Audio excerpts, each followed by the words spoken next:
ಹ್ಮ್ ಎಲ್ಲರಿಗೆ ಮತ್ತೊಮ್ಮೆ ಸ್ವಾಗತ. ಇಂದಿನ ನಮ್ಮ ಷಡ್ಗೋಸ್ವಾಮಿ ವೈಭವಂ ಚರ್ಚೆಗೆ ಶ್ರೀಲ ರೂಪ ಗೋಸ್ವಾಮಿಯವರ ಪ್ರಧಾನವಾದಂತಹ 6 ಗೋಸ್ವಾಮಿಗಳಲ್ಲೂ ಪ್ರಧಾನವಾದಂತಹ ಗೋಸ್ವಾಮಿ. ನಾವೆಲ್ಲರೂ ರೂಪಾನುಗುರು ಅಂತ ಹೇಳಿಸ್ಕೋತೀವಿ. ಅದರಿಂದ ಅವರ ಚರ್ಚೆಯನ್ನ ಮಾಡ್ತಾ ಇದ್ದೀವಿ ನಾವು. ಕಳೆದ ಬಾರಿ ಅಂದ್ರೆ 2 ವಾರಗಳ ಹಿಂದೆ ಮೊದಲನೇ ಚರ್ಚೆಯನ್ನ ನಾವು ಮಾಡಿದ್ವಿ. ಕಳೆದ ವಾರ ಬೇರೆ ಮತ್ತೊಂದು ಚರ್ಚೆಯನ್ನ ಮಾಡಿದ್ವಿ. ಅದರಿಂದ ಇವತ್ತು ನಮ್ಮ ಚರ್ಚೆಯನ್ನ ಮುಂದುವರಿಸ್ತಾ ಇದ್ದೇವೆ. ಪಿಪಿಟಿಯನ್ನ ನಾನು ಶೇರ್ ಮಾಡ್ತಾ ಇದ್ದೀನಿ. ಒಂದೇ ನಿಮಿಷ.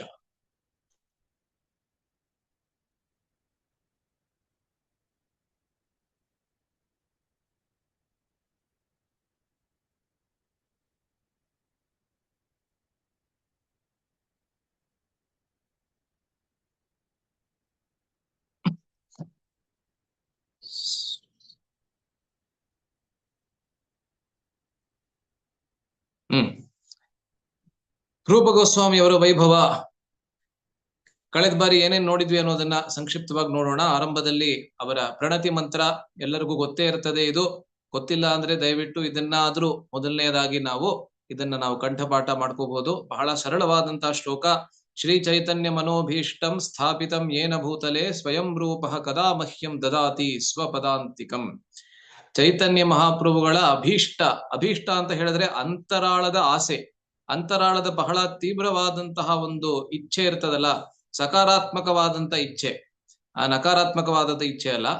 ಅದು ಚೈತನ್ಯ ಮಹಾಪ್ರಭುಗಳ ಅಂತರಾಳದಲ್ಲಿ ಯಾವ ಒಂದು ತೀವ್ರವಾದಂತ ಇಚ್ಛೆ ಇತ್ತು, ಅದನ್ನ ಈ ಭೂತಲದಲ್ಲಿ ಅಂತ ಹೇಳಿದ್ರೆ ಭೂಮಿಯ ಮೇಲೆ ಯಾರು ಸ್ಥಾಪಿಸಿದ್ರು, ಮತ್ತೆ ಅವರು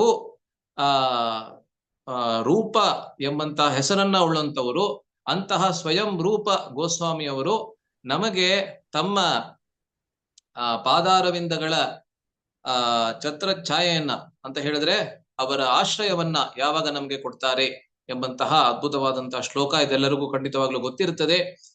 ಅದಾದ್ಮೇಲೆ ನಾವು ಪ್ರತಿಯೊಬ್ಬ ಗೋಸ್ವಾಮಿಯವರು ಯಾರಿದ್ದಾರೆ, 6 ಗೋಸ್ವಾಮಿಗಳು ಕೂಡ ಹೇಗೆ ತಮ್ಮ ಮೂಲ ಸ್ವರೂಪದಲ್ಲಿ ಗೋಪಿಕಾ ಸ್ತ್ರೀಯರಿಗೆ ಅಸಿಸ್ಟೆಂಟ್ ತರಹ, ಸೇವಕಿಯರ ತರಹ ಇರ್ತಕ್ಕಂತ ಮಂಜರಿಯರು ಆಧ್ಯಾತ್ಮಿಕ ಜಗತ್ತಿನಲ್ಲಿ ಅವರೇ ಇಳಿದು ಬಂದಾಗ ಈ 6 ಗೋಸ್ವಾಮಿಗಳಾಗಿ ಬರ್ತಾರೆ. ಕೇವಲ 6 ಗೋಸ್ವಾಮಿಗಳು ಮಾತ್ರ ಅಲ್ಲ, ಚೈತನ್ಯ ಮಹಾಪ್ರಭುಗಳ ಪ್ರತಿಯೊಬ್ಬ ಪಾರ್ಷದರು ಪ್ರಾಯಶಃ ಮಂಜರಿ ಆಗಿರ್ತಾರೆ. ಎಲ್ಲಿ? ತಮ್ಮ ಮೂಲ ಸ್ವರೂಪದಲ್ಲಿ, ಗೋಲೋಕ ವೃಂದಾವನದಲ್ಲಿ. ಆದ್ರಿಂದ ಕೃಷ್ಣ ಮತ್ತೆ ಶ್ರೀಮತಿ ರಾಧಾರಾಣಿ ಮತ್ತೆ ಕೃಷ್ಣರ ಜೊತೆಗೆ ಅತ್ಯಂತ ನಿಕಟವಾದಂತಹ ಸಂಬಂಧ ಎಲ್ಲರಿಗೂ ಕೂಡ. ಅದರಲ್ಲೂ ರೂಪ ಗೋಸ್ವಾಮಿಯವರನ್ನ ನೋಡಿದ್ರೆ ರೂಪ ಮಂಜರಿ, ಲಲಿತೆಗೆ ಅತಿ ನಿಕಟವಾಗಿರ್ತಕ್ಕಂತಹ ಸೇವಕಿ. ಲಲಿತಾ ಮತ್ತೆ ವಿಶಾಖ ಅನ್ನೋರು ಶ್ರೀಮತಿ ರಾಧಾರಾಣಿಯರ ಪ್ರಧಾನ ಸೇವಕಿಯರು. ಆ ಸೇವಕಿಯರು ಯಾರಿದ್ದಾರೆ, ಅದರಲ್ಲೂ ಪ್ರಧಾನವಾಗಿರ್ತಕ್ಕಂಥ ಲಲಿತೆಯ ಸೇವಕಿ ಅವರು ರೂಪ ಗೋಸ್ವಾಮಿ, ರೂಪ ಮಂಜರಿ ರೂಪ ಗೋಸ್ವಾಮಿಯಾಗಿ ಬರ್ತಾರೆ. ಅದನ್ನ ನಾವು ಚರ್ಚೆ ಮಾಡಿದ್ವಿ.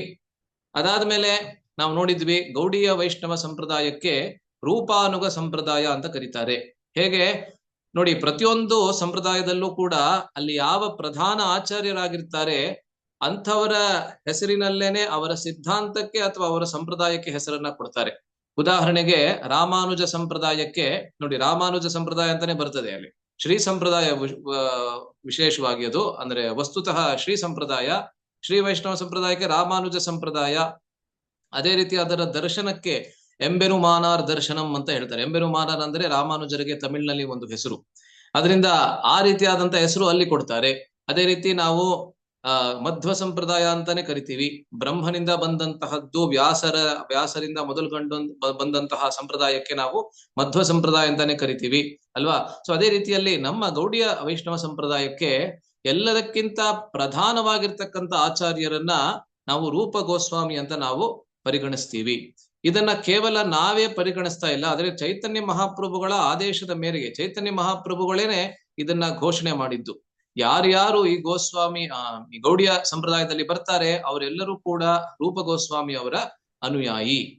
ಅದರಿಂದ ನಾವು ಮತ್ತೆ ಏನು ನೋಡಿದ್ವಿ, ಶೀಲ ರೂಪಾದ್ರು ಕೂಡ ತಮ್ಮ ಆಧ್ಯಾತ್ಮಿಕ ಸಾಧನೆ ಏನಿತ್ತು, ಯಾವ ಅದ್ಭುತವಾದಂತಹ ಸಾಧನೆಯನ್ನ 80 ವರ್ಷದ ವಯಸ್ಸಿನಲ್ಲಿ ಅವರು ಮಾಡಿದ್ರು, ಅದಕ್ಕೆ ಸ್ಫೂರ್ತಿಯನ್ನ ರೂಪ ಗೋಸ್ವಾಮಿ ಅವರಿಂದಾನೇ ಪಡಿತಾರೆ. ಪ್ರತಿ ರಾತ್ರಿ ರೂಪ ಗೋಸ್ವಾಮಿಯವರ ಸಮಾಧಿಯ ಮುಂದೆ ಹೋಗಿ ಪ್ರಭುಪಾದರು ಎಷ್ಟೊಂದು ಸತಿ ಎಷ್ಟೊಂದು ಬಾರಿ ಅವರು ಅಳ್ತಾ ಇದ್ರು, ಅದನ್ನೆಲ್ಲ ನಾವು ನೋಡಿದ್ವಿ ಅಲ್ವಾ. ನಾವು ಮುಂಚೆನೂ ಕೂಡ ತಿಳ್ಕೊಂಡಿರ್ತೀವಿ. ನಾವು ಯಾರಾದ್ರೂ ಇಲ್ಲಿ ವೃಂದಾವನಕ್ಕೆ ಹೋಗಿಲ್ಲ ಅಂತ ಹೇಳಿದ್ರೆ ದಯವಿಟ್ಟು ಹೋಗಿ ಬನ್ನಿ. ಅಲ್ಲಿ ರಾಧಾ ದಾಮೋದರ ದೇವಸ್ಥಾನದಲ್ಲಿ ರೂಪ ಗೋಸ್ವಾಮಿಯವರ ಸಮಾಧಿಯೂ ಕೂಡ ದರ್ಶನ ಮಾಡಬಹುದು. ಮತ್ತೆ ಪ್ರಭುಪಾದರ ಕೋಣೆ ಏನಿದೆ ಅದನ್ನ ಕೂಡ ನಾವು ದರ್ಶನ ಮಾಡಬಹುದು. ಅದರಿಂದ ಆಚಾರ್ಯರ ಬಗ್ಗೆ ಚರ್ಚೆ ಮಾಡುವುದು ಪಾಮರರಿಗೆ ಅಂದ್ರೆ ನಮ್ಮ ಸಾಮಾನ್ಯರಿಗೆ ಎಟುಕತಕ್ಕಂತಹ ವಿಷಯ. ಆದ್ರೂ ಕೂಡ ನೋಡಿ, ಎಲ್ಲಾ ಶಾಸ್ತ್ರಗಳಲ್ಲಿ ಒಂದು ಸಮಾನವಾದಂತಹ ಒಂದು ವಿಷಯವನ್ನ ಏನ್ ನೋಡ್ತೀವಿ ಅಂತ ಹೇಳಿದ್ರೆ, ನಾವು ನಮ್ಮ ಅಸಹಾಯಕತೆಯನ್ನ, ನಮ್ಮ ಅಯೋಗ್ಯತೆಯನ್ನ ವ್ಯಕ್ತಪಡಿಸುವುದು ಎಲ್ಲಾ ಆಚಾರ್ಯರ ಜೀವನದಲ್ಲೂ ನಾವು ನೋಡ್ತೀವಿ. ಶಾಸ್ತ್ರದಲ್ಲೂ ಪರಿಶುದ್ಧ ಭಕ್ತರು ಮಾಡುವಂತಹ ಒಂದು ಪರಿಶುದ್ಧ ಭಕ್ತರು ವ್ಯಕ್ತಪಡಿಸುವಂತಹ ಒಂದು ಅಸಹಾಯಕತೆಯನ್ನ ನಾವು ನೋಡ್ತೀವಿ. ಆದ್ರೂ ಕೂಡ ಅದಾದ್ಮೇಲೆ ಅವರು ಸುಮ್ನೆ ಕೂತ್ಕೊಳ್ಳೋದಿಲ್ಲ ಅಲ್ವಾ. ಅವರೆಲ್ಲರೂ ತಮ್ಮ ಮಟ್ಟಕ್ಕೆ ಎಷ್ಟಾಗತ್ತೆ ಅದನ್ನ ಅವರು ಮಾಡ್ತಾರೆ ಅಲ್ವಾ. ಸೊ ಅದೇ ರೀತಿಯಲ್ಲಿ ಭಾಗವತದಲ್ಲಿ ಆ ಶ್ಲೋಕ, ಅದ್ಭುತವಾದಂತಹ ಒಂದು ಶ್ಲೋಕ ಬರುತ್ತೆ. ನಭ ಪತಂತಿ ಆತ್ಮ ಸಮಂ ಪತತ್ರಿಣಃ. ಪತತ್ರಿ ಅಂತ ಹೇಳಿದ್ರೆ ಪಕ್ಷಿಗಳು. ಪಕ್ಷಿಗಳು ತಮ್ಮ ಸಾಮರ್ಥ್ಯಕ್ಕೆ ಅನುಸಾರವಾಗಿ ಆಕಾಶದಲ್ಲಿ ಅವುಗಳು ಹಾರುತ್ತವೆ ಅಲ್ವಾ. ನೋಡಿ, ಹದ್ದು ಬಹಳ ಎತ್ತರಕ್ಕೆ ಹಾರತ್ತೆ. ಎಷ್ಟರ ಮಟ್ಟಕ್ಕೆ ಅಂದ್ರೆ ಪ್ರಾಯ ವಿಮಾನವನ್ನೇ ತಲುಪಿಬಿಡುತ್ತೇನೋ ಅಷ್ಟರ ಮಟ್ಟಕ್ಕೆ ಅದು ಹಾರತ್ತೆ. ವಿಮಾನವನ್ನ ತಲುಪೋದಿಲ್ಲ, ಆದ್ರೆ ನಮಗೆ ನೋಡ್ಬೇಕಾದ್ರೆ ಅಷ್ಟು ಅನ್ಸುತ್ತೆ. ಆದ್ರೆ ಪಾರಿವಾಳ ಅಷ್ಟೊಂದು ಎತ್ತರಕ್ಕೆ ಹಾರೋದಕ್ಕಾಗೋದಿಲ್ಲ. ಮತ್ತೆ ಇವಾಗ ಇದು ನವಿಲು ಕೂಡ ಹಾರತ್ತೆ ಅಲ್ವಾ. ನಮ್ಮ ದೇವಸ್ಥಾನಕ್ಕೆ ಎಷ್ಟೊಂದು ನವಿಲುಗಳು ಬರ್ತಾ ಇದೆ. ಇವಾಗ ವಸಂತ ಕಾಲ ಬಂದಿರೋದ್ರಿಂದ ಪ್ರತಿ ದಿವಸ ಬೆಳಿಗ್ಗೆ 4-5 ನವಿಲುಗಳು ನಮ್ಮ ಟೆರೇಸ್ ಮೇಲೆ ಬರುತ್ತೆ. ಆದ್ರೆ ಅಷ್ಟರ ಮಟ್ಟಕ್ಕೆ ಮಾತ್ರ ಹಾರಕ್ಕಾಗತ್ತೆ ಅಷ್ಟೇನೆ. ಅದಕ್ಕಿಂತ ಮೇಲೆ ಹೋಗ್ಬೇಕಾದ್ರೆ ನವಿಲ್ಗಾಗೋದಿಲ್ಲ ಅಲ್ವಾ. ಎಲ್ಲ ಪ್ರತಿಯೊಂದು ಪಕ್ಷಿಯೂ ಕೂಡ ತನ್ನ ಸಾಮರ್ಥ್ಯಕ್ಕೆ ಅನುಸಾರವಾಗಿ ಅದು ಆಕಾಶದಲ್ಲಿ ಹಾರುತ್ತೆ. ಅದರಿಂದ ತುಕಾರಾಮ್ ಮಹಾರಾಜರು ಹೇಳೋ ಹಾಗೆ ಮರಾಠಿಯಲ್ಲಿ ಒಂದು ಅಭಂಗಿದೆ, ನನ್ಗೆ ಅದು ಗೊತ್ತಿಲ್ಲ ಅದು ಯಾವುದು ಅಂತ. ಆದ್ರೆ ಅವ್ರು ಹೇಳ್ತಾರೆ ನೋಡಿ, ಈ ಹಂಸ ಪಕ್ಷಿ ಏನಿದೆ ಬಹಳ ಸುಂದರವಾಗಿ ನಡೆಯುತ್ತೆ ಅದು ಅಲ್ವಾ. ರಾಜಹಂಸ ಅಂತ ಕರಿತೀವಿ ನಾವು, ಯಾಕೆಂದ್ರೆ ಬಹಳ ಸುಂದರವಾಗಿ ನಡೆಯುತ್ತೆ. ಅದು ಸುಂದರವಾಗಿ ನಡೆಯುತ್ತೆ ಅಂತ ಮಾತ್ರಕ್ಕೆ ಬೇರೆ ಪಕ್ಷಿಗಳು ಅಥವಾ ಬೇರೆ ಪ್ರಾಣಿಗಳು ನಡಿಬಾರ್ದು ಅಂತ ಏನಿಲ್ಲ ಅಂತ ಹೇಳ್ತಾರೆ ಅವರು ಅಲ್ವಾ. ಅದರಿಂದ ನಮ್ಮ ಸಾಮರ್ಥ್ಯಕ್ಕೆ ಅನುಸಾರವಾಗಿ ಚರ್ಚೆಯನ್ನ ಮಾಡ್ತಾ ಇದ್ದೀವಿ. ಸೊ ಇದನ್ನ ನಾವು ಕಳೆದ ಬಾರಿ ತೋರಿಸಿದ್ವಿ, ಇದೆಲ್ಲರಿಗೂ ಪರಿಚಯ ಆಗಿದೆ ಅಂತ ಅನ್ಕೋತೀನಿ. ಇವರ ವಂಶ ವೃಕ್ಷ, ರೂಪ ಗೋಸ್ವಾಮಿ ಅವರ ವಂಶ ವೃಕ್ಷ. ದಯವಿಟ್ಟು ಎಲ್ಲರೂ ಮ್ಯೂಟ್ ಮಾಡ್ಕೊಳ್ಳಿ. ಅನ್ಮ್ಯೂಟ್ ನಾನೇ ಮಾಡ್ತಾ ಇಲ್ಲ, ಯಾಕೆ ಅಂತ ಹೇಳಿದ್ರೆ ಅಂದ್ರೆ ಮ್ಯೂಟ್ ನಾನೇ ಮಾಡ್ತಾ ಇಲ್ಲ ಯಾಕೆಂದ್ರೆ ಒಮ್ಮೊಮ್ಮೆ ನಾನೇ ಕೇಳ್ತಿದ್ದರಿಗೂ ಕೇಳಿಸ್ತಾ ಇದೆಯಾ ಇಲ್ವಾ ಅಂತ, ಅವಾಗ ಮತ್ತೆ ಅನ್ಮ್ಯೂಟ್ ಮಾಡ್ಬೇಕಾಗತ್ತೆ. ಅದ್ರ ಬದಲು ದಯವಿಟ್ಟು ಎಲ್ಲರೂ ನೀವೇ ಮ್ಯೂಟ್ ಮಾಡ್ಕೊಂಡ್ಬಿಟ್ರೆ ಬಾಸಿ. ಮಧ್ಯದಲ್ಲಿ ಅನ್ಮ್ಯೂಟ್ ಆಗ್ತಾ ಇರ್ಬೋದು, ದಯವಿಟ್ಟು ನೋಡ್ಕೋತಾ ಇರಿ ಅದನ್ನ. ಸೊ ರೂಪ ಗೋಸ್ವಾಮಿ, ಸನಾತನ ಗೋಸ್ವಾಮಿ ಮತ್ತೆ ಜೀವ ಗೋಸ್ವಾಮಿ, 3 ಗೋಸ್ವಾಮಿಗಳು ಒಂದೇ ಪರಿವಾರದಲ್ಲಿ ಕೂಡ ಬಂದಂಥವರು. ಇದನ್ನ ನಾವು ನೋಡಿದ್ವಿ ಕಳೆದ ಬಾರಿ. ವಸ್ತುತಃ ಅಥವಾ ಮೂಲತಃ ಅವರು ಕರ್ನಾಟಕದ ಪ್ರದೇಶದಿಂದ ಬಂದಂಥವರು. ಅಂದ್ರೆ ಅವರ ಪೂರ್ವಜರು ರೂಪ ಗೋಸ್ವಾಮಿ, ಸನಾತನ ಗೋಸ್ವಾಮಿ ಅವರೆಲ್ಲ ಹುಟ್ಟಿದ್ದು ಬಾಂಗ್ಲಾ ಪ್ರದೇಶದಲ್ಲೇನೆ, ಅಂದ್ರೆ ಬಂಗಾಳದಲ್ಲೇನೆ. ಆದರೆ ಅವರ ಪೂರ್ವಜರು 12ನೇ ಶತಮಾನದಲ್ಲಿ ಸರ್ವಜ್ಞ ಜಗದ್ಗುರು ಎಂಬಂತಹ ಒಬ್ಬ ದೊಡ್ಡ ರಾಜ, ಅವರಿಗೆ ಅನಿರುದ್ಧ ದೇವ ಎಂಬಂತ ಮಗ, ಅವರಿಗೆ ಅನಿರುದ್ಧನಿಗೆ 2 ಮಕ್ಕಳು, ರೂಪೇಶ್ವರ ಮತ್ತೆ ಹರಿಹರ. ಹರಿಹರ ಮೋಸವನ್ನ ಮಾಡಿ ರೂಪೇಶ್ವರನನ್ನ ತನ್ನ ಸಾಮ್ರಾಜ್ಯದಿಂದ ಹೊರಗೆ ಅಟ್ಬಿಡ್ತಾನೆ. ರೂಪೇಶ್ವರರು ತಮ್ಮ ಪತ್ನಿಯ ಜೊತೆಗೆ ಬಂಗಾಳಕ್ಕೆ ಬರ್ತಾರೆ. ನೋಡಿ, ಅಲ್ಲಿಂದ ಶುರು ಆಯ್ತು ಬಂಗಾಳದ ಅವರ ಬಂಗಾಳಕ್ಕೆ ಸ್ಥಾನಾಂತರ ಅಲ್ವಾ. ಸೊ ರೂಪೇಶ್ವರರಿಗೆ ಪದ್ಮನಾಭ ಎಂಬಂತ ಮಗ, ಪದ್ಮನಾಭನಿಗೆ 18 ಪುತ್ರಿಯರು ಮತ್ತೆ 5 ಪುತ್ರರು ಅಲ್ವಾ. ಅದೇ ರೀತಿಯಲ್ಲಿ ಪದ್ಮನಾಭನಿಗೆ ಯಾವ 5 ಪುತ್ರರಿದ್ರು ಅವರಲ್ಲಿ ಮುಕುಂದ ಎಂಬಂತ ಪುತ್ರ ಯಾರಿದ್ದ, ಅವರಿಗೆ ಕುಮಾರದೇವ ಎಂಬಂತ ಪುತ್ರ ಹುಟ್ಟುತ್ತಾನೆ. ಆ ಕುಮಾರದೇವರಿಗೆ ಹುಟ್ಟಿದಂತಹ ಅನೇಕ ಪುತ್ರರಲ್ಲಿ ಹುಟ್ಟಿದಂತ 3 ಜನ ಮಕ್ಕಳು, ಗಂಡು ಮಕ್ಕಳು ಯಾರು ಅಂತ ಹೇಳಿದ್ರೆ ಅಮರ, ಸಂತೋಷ ಮತ್ತೆ ವಲ್ಲಭ. ಅನುಪಮ ಅನ್ನೋದು ಮುಂಚಿನ ಹೆಸರು, ವಲ್ಲಭ ಅನ್ನೋದು ದೀಕ್ಷೆ ಆದ್ಮೇಲೆ ಸಿಕ್ಕಿದಂತ ಹೆಸರು. ಅದರಿಂದ ಅಮರ, ಸಂತೋಷ ಮತ್ತೆ ಅನುಪಮ, ಈ ರೀತಿ ನಾವು ನೋಡಿದ್ವಿ. ಮತ್ತೆ ಕಳೆದ ಬಾರಿ ನಾವು ಎಲ್ಲಿವರೆಗೆ ಚರ್ಚೆ ಮಾಡಿದ್ವಿ ಅಂತ ಹೇಳಿದ್ರೆ, ಅವರ ವಂಶ ವೃಕ್ಷದಿಂದ ಹಿಡಿದು ಚೈತನ್ಯ ಮಹಾಪ್ರಭುಗಳನ್ನ ಮೊದಲನೇ ಬಾರಿ ಅವರು ಎಲ್ಲಿ ಭೇಟಿ ಆಗ್ತಾರೆ ಅನ್ನೋದ್ರ ಬಗ್ಗೆ ಯಾವ ಚರ್ಚೆ ಇತ್ತೋ ಅಲ್ಲಿವರೆಗೆ ನಾವು ಮಾಡಿದ್ವಿ ಅಲ್ವಾ. ರಾಮಕೇಳಿ ಅಂತ ಹೇಳಿದ್ರೆ ಅಂದಿನ ನವಾಬ್ ಹುಸೇನ್ ಶಾ ಎಂಬಂತಹ ಬಂಗಾಳದ ರಾಜ ಯಾರಿದ್ದ, ಬಂಗಾಳ ಅಂತ ಹೇಳಿದ್ರೆ ಇವತ್ತಿನ ಪಶ್ಚಿಮ ಬಂಗಾಳ ಮತ್ತೆ ಪೂರ್ವ ಬಂಗಾಳ ಅಥವಾ ಬಾಂಗ್ಲಾದೇಶ್ ಎರಡನ್ನ ಸೇರಿಸಿ ಯಾವ ಪ್ರದೇಶ ಇದೆ ಅದಕ್ಕೆ ಬಂಗಾಳ ಅನ್ನೋದು ಆವತ್ತಿನ ಹೆಸರಾಗಿತ್ತು ಅಲ್ವಾ. ನಮ್ಮ ಬಾಂಗ್ಲಾದೇಶ್ ಅನ್ನೋದು ಬೇರೆ, ಇವಾಗ ಪ್ರತ್ಯೇಕವಾದಂತಹ ರಾಷ್ಟ್ರವಾಗಿದೆ. ಆದ್ರೆ ಸಮಸ್ತವಾಗಿರ್ತಕ್ಕಂತಹ ಬಂಗಾಳ ಬಹಳ ಸಮೃದ್ಧವಾದಂತಹ ಪ್ರದೇಶ, ಆದ್ದರಿಂದಲೇ ಎಲ್ಲರೂ ಬಂದು ಅಲ್ಲಿ ಆಕ್ರಮಣ ಮಾಡಿದ್ದು ಅಲ್ವಾ. ಬಂಗಾಳ ಇವತ್ತು ಕೂಡ ಹೋದ್ರೆ ಅಲ್ಲಿ ಮಾಯಾಪುರದ ಪಕ್ಕದಲ್ಲಿ ಇರತಕ್ಕಂತ ಜಮೀನ್ ಏನಿದೆ, ಭೂಮಿ ಎಷ್ಟು ಸಮೃದ್ಧವಾಗಿದೆ ಅಂತ ಹೇಳಿದ್ರೆ ಅಲ್ಲಿ ಏನನ್ನ ನೀವು ಬೆಳೆಯಕ್ ಹೋದ್ರು ಅದು ಬೆಳೆಯತ್ತೆ ಅಂತ ಹೇಳ್ತಾರೆ ಅಲ್ವಾ. ಬಹಳ ಸಮೃದ್ಧವಾದಂತಹ ಪ್ರದೇಶ. ಅದರಿಂದ ಅಲ್ಲಿ ಮೊದಲನೇ ಬಾರಿ ಹೇಗೆ ಚೈತನ್ಯ ಮಹಾಪ್ರಭುಗಳು ಅಲ್ಲಿ ಸಂಕೀರ್ತನೆಯಲ್ಲಿ ಬಂದಾಗ ನಡುರಾತ್ರಿಯಲ್ಲಿ ಯಾರಿಗೂ ಗೊತ್ತಾಗದೇ ಇರುವ ಹಾಗೆ ರೂಪ ಗೋಸ್ವಾಮಿ, ಸನಾತನ ಗೋಸ್ವಾಮಿ, ಅನುಪಮ ಮತ್ತೆ ಅನುಪಮನ ಮಗನಾದಂತ ಸಣ್ಣ ಬಾಲಕನಾಗಿದ್ದಂತಹ ಜೀವ ಗೋಸ್ವಾಮಿ ನಾಲ್ವರೂ ಕೂಡ ಹೋಗಿ ಚೈತನ್ಯ ಮಹಾಪ್ರಭುಗಳ ಕಾಲಲ್ಲಿ ಬಿದ್ದು ಅವರ ಆಶೀರ್ವಾದವನ್ನ ಪಡೆದುಕೊಳ್ಳುತ್ತಾರೆ ಅನ್ನೋದರವರೆಗೆ ನಾವು ಚರ್ಚೆ ಮಾಡಿದ್ವಿ. ಇದು ಸಂಕ್ಷಿಪ್ತವಾದಂತಹ ಪರಿಚಯ. ಇನ್ನು ಅನೇಕ ವಿಷಯಗಳನ್ನ ನಾವು ಚರ್ಚೆ ಮಾಡಿದ್ವಿ, ಆದ್ರೆ ಇಂದಿನ ಚರ್ಚೆಯನ್ನ ಮುಂದುವರಿಸೋಣ. ಅದರಿಂದ ಅಲ್ಲಿ ಚೈತನ್ಯ ಮಹಾಪ್ರಭು ರೂಪ ಗೋಸ್ವಾಮಿ ಮತ್ತೆ ಸನಾತನ ಗೋಸ್ವಾಮಿ ಅವರನ್ನ ಮೊದಲನೇ ಬಾರಿ ಭೇಟಿಯಾದಾಗ ಅವರ ವಿನಮ್ರತೆಯನ್ನ ಕಂಡು ಬಹಳ ಪ್ರಭಾವಿತರಾಗ್ತಾರೆ. ನೋಡಿ, ನಮ್ಮಲ್ಲಿ ಎಷ್ಟೇ ಸಂಪತ್ತಿರಬಹುದು ಅಥವಾ ವಿದ್ವತ್ತಿರಬಹುದು, ಸಂಪತ್ತು ವಿದ್ವತ್ತು ಇದೆರಡರಿಂದಲೇ ಸಾಮಾನ್ಯವಾಗಿ ನಮ್ಗೆ ಅಹಂಕಾರ ಅನ್ನೋದು ಬರೋದು ಅಲ್ವಾ. ಸಂಪತ್ತಿಂದ ಬಹಳ ಅಹಂಕಾರ ಬರುತ್ತೆ. ಎಲ್ಲ ಸಾಧುಗಳು ನಮ್ಮ ಮನೆಗೆ ಬಂದು ಭಿಕ್ಷೆಯನ್ನ ಬೇಡ್ತಾ ಇದ್ದಾರೆ ಎಂಬಂತಹ ಅಹಂಕಾರ ಬರ್ಬೋದು, ಅಥವಾ ನಮ್ಮ ಸಂಬಂಧಿಕರ ಮುಂದೆ ಜಂಬಾ ಕೊಚ್ಚಿಕೊಳ್ಳುವಂತಹ ಸಂಪತ್ತು ನನ್ನ ಹತ್ರ ಇದೆ ಎಂಬಂತಹ ಅಹಂಕಾರ ಬರ್ಬೋದು, ಅಥವಾ ವಿದ್ವತ್ತು, ಸಂಪತ್ತಿಗಿಂತಲೂ ಹೆಚ್ಚು ವಿದ್ವತ್ತಿಂದ ಅಹಂಕಾರ ಬರುತ್ತೆ ನಮ್ಗೆ ಅಲ್ವಾ. ವಿದ್ವತ್ತಿಂದ ಅಂತ ಹೇಳಿದ್ರೆ ಎಷ್ಟೊಂದು ಶಾಸ್ತ್ರಗಳನ್ನ ನಾನು ಓದಿದ್ದೇನೆ, ನನ್ನ ಮುಂದೆ ನಿಲ್ಲುವಂತಹವ್ರು ಯಾರಿದ್ದಾರೆ ಎಂಬಂತಹ ಒಂದು ಅಹಂಕಾರ. ರೂಪ ಗೋಸ್ವಾಮಿ, ಸನಾತನ ಗೋಸ್ವಾಮಿ ಅವರಲ್ಲಿ ಎರಡೂ ಯೋಗ್ಯತೆಗಳಿತ್ತು. ಸಂಪತ್ತು ಪ್ರಾಯ ಕುಬೇರನಷ್ಟು ಸಂಪತ್ತಿತ್ತು ಅಲ್ವಾ. ಇವಾಗ ನಾವು ನೋಡ್ತೀವಿ ಎಷ್ಟು ಸಂಪತ್ತು ಅವರಲ್ಲಿ ಇತ್ತು ಅಂತ. ಮತ್ತೆ ವಿದ್ವತ್ತು, ಅನೇಕ ಭಾಷೆಗಳಲ್ಲಿ ಪ್ರವೀಣರಾಗಿದ್ರು, ನಾನಾ ಭಾಷಾ ಕೋವಿದರು ಅಂತ ಹೇಳ್ತಾರಲ್ಲ, ಅನೇಕ ಭಾಷೆಗಳಲ್ಲಿ, ಸಂಸ್ಕೃತ ಅವರ ಬಂಗಾಳಿ ಭಾಷೆ ಅನ್ನೋದು ಅವರ ಮಾತೃಭಾಷೆ, ಕನ್ನಡ ಕೂಡ ಬರ್ತಾ ಇತ್ತೇನೋ ಗೊತ್ತಿಲ್ಲ, ಯಾಕೆಂದ್ರೆ ಮೂಲತಃ ಪೂರ್ವಜರು ಕರ್ನಾಟಕದವರು. ಆದ್ರೆ ಅದ್ರ ಜೊತೆಗೆ ಪರ್ಷಿಯನ್ ಮತ್ತೆ ಅರೇಬಿಕ್, ಯಾಕೆ ಅಂತ ಹೇಳಿದ್ರೆ ಅವರು ಪ್ರಧಾನಮಂತ್ರಿ ಮತ್ತೆ ವಿತ್ತ ಮಂತ್ರಿಯಾಗಿ ಸೇವೆಯನ್ನ ಸಲ್ಲಿಸ್ತಾ ಇದ್ರು. ಆದ್ದರಿಂದ ಅವರಿಗೆ ಪರ್ಷಿಯನ್ ಮತ್ತೆ ಅರೇಬಿಕ್ ಭಾಷೆ ಬರಲೇಬೇಕಾಗಿತ್ತು. ಆದ್ರೂ ಅವರ ವಿನಮ್ರತೆಯನ್ನ ನೋಡಿ ಬಹಳ ಪ್ರಭಾವಿತರಾಗ್ತಾರೆ ಚೈತನ್ಯ ಮಹಾಪ್ರಭು ಅವರು. ಚೈತನ್ಯ ಮಹಾಪ್ರಭು ಅವರಿಗೆ ದೀಕ್ಷೆಯನ್ನ ಕೊಡ್ತಾರೆ. ದೀಕ್ಷೆ ಅಂತ ಹೇಳಿದ್ರೆ ಇವತ್ತು ಪಂಚ ಸಂಸ್ಕಾರದ ತರಹ ಏನಾಗ್ತಿದೆ ಆ ರೀತಿ ದೀಕ್ಷೆ ಆವಾಗ ಇರ್ಲಿಲ್ಲ. ದೀಕ್ಷೆ ಅಂತ ಹೇಳಿದ್ರೆ ಗುರು ಆ ಶಿಷ್ಯನನ್ನ ತನ್ನ ಶಿಷ್ಯನಾಗಿ ಸ್ವೀಕರಿಸುವುದು, ಅದೇ ದೀಕ್ಷೆ ಆಗಿನ ಕಾಲದಲ್ಲಿ ಅಲ್ವಾ. ಸೊ ಚೈತನ್ಯ ಮಹಾಪ್ರಭುಗಳು ರೂಪ ಗೋಸ್ವಾಮಿ ಅವರಿಗೆ ರೂಪ ಎಂಬಂತ ಹೆಸರನ್ನ ಹೊಸದಾಗಿ ಕೊಡ್ತಾರೆ. ಅವರ ಮುಂಚಿನ ಹೆಸರು ಏನಾಗಿತ್ತು? ದಬೀರ್ ಖಾಸ್ ಅಲ್ವಾ. ಇದು ನವಾಬ್ ಹುಸೇನ್ ಶಾ ದೀಕ್ಷೆ ಮಾಡಿ ಕೊಟ್ಟಂತಹ ಹೆಸರು ಅಲ್ವಾ. ನವಾಬ್ ಹುಸೇನ್ ಶಾಗೂ ದೀಕ್ಷೆ ವಿಧಾನ ಎಲ್ಲ ಇತ್ತು ಅಂತ ಕಾಣುತ್ತೆ. ಅದರಿಂದ ಅದಕ್ಕಿಂತ ಮುಂಚೆ ಅಮರ ಎಂಬಂತ ಏನ್ ಹೆಸರಿತ್ತು ರೂಪ ಗೋಸ್ವಾಮಿ ಅವರದು, ಅಮರ ಹೋಗಿ ದಬೀರ್ ಖಾಸ್ ಆದ್ರು, ದಬೀರ್ ಖಾಸ್ ಆಗಿ ಹೋಗಿ ಇವಾಗ ಮತ್ತೆ ರೂಪ ಗೋಸ್ವಾಮಿ ಅಂತ ಆಗ್ತಾ ಇದ್ದಾರೆ. ಅಂದ್ರೆ ಚೈತನ್ಯ ಮಹಾಪ್ರಭುಗಳಿಗೆ ಅವರ ಮೂಲ ಸ್ವರೂಪ ಗೊತ್ತಿದೆ, ಆದ್ದರಿಂದಲೇ ಅವರಿಗೆ ರೂಪ ಎಂಬಂತ ಹೆಸರು ಕೊಡ್ತಾರೆ. ಅದೇ ರೀತಿಯಲ್ಲಿ ಸನಾತನ ಗೋಸ್ವಾಮಿ ಅವರಿಗೆ ಅಂದ್ರೆ ಸಾಕಾರ ಮಲ್ಲಿಕ್ ಎಂಬಂತಹ ಹೆಸರನ್ನ ಉಳ್ಳಂತಹ ಆ ಗೋಸ್ವಾಮಿ ಅವರಿಗೆ ಸನಾತನ ಗೋಸ್ವಾಮಿ ಅಂತ ಹೇಳಿದ್ರೆ ಸನಾತನ ಅಂತ ಹೆಸರನ್ನ ಕೊಡ್ತಾರೆ. ಅದರ ಜೊತೆಗೆ ಅನುಪಮನಿಗೆ ಕೂಡ ವಲ್ಲಭ ಅಂತ ಹೆಸರನ್ನ ಕೊಡ್ತಾರೆ. ಮತ್ತೆ ಒಂದು ಆಶೀರ್ವಾದವನ್ನ ಮಾಡ್ತಾರೆ. ಏಕೆಂದ್ರೆ ಆ ಅಣ್ಣ ತಮ್ಮಂದ್ರು 3 ಜನ ಕೂಡ ಬಹಳ ಶೋಕವನ್ನ ಪಡ್ತಾ ಇದ್ರು. ಹೀಗೆ ನಾವು ಮ್ಲೇಚ್ಛರ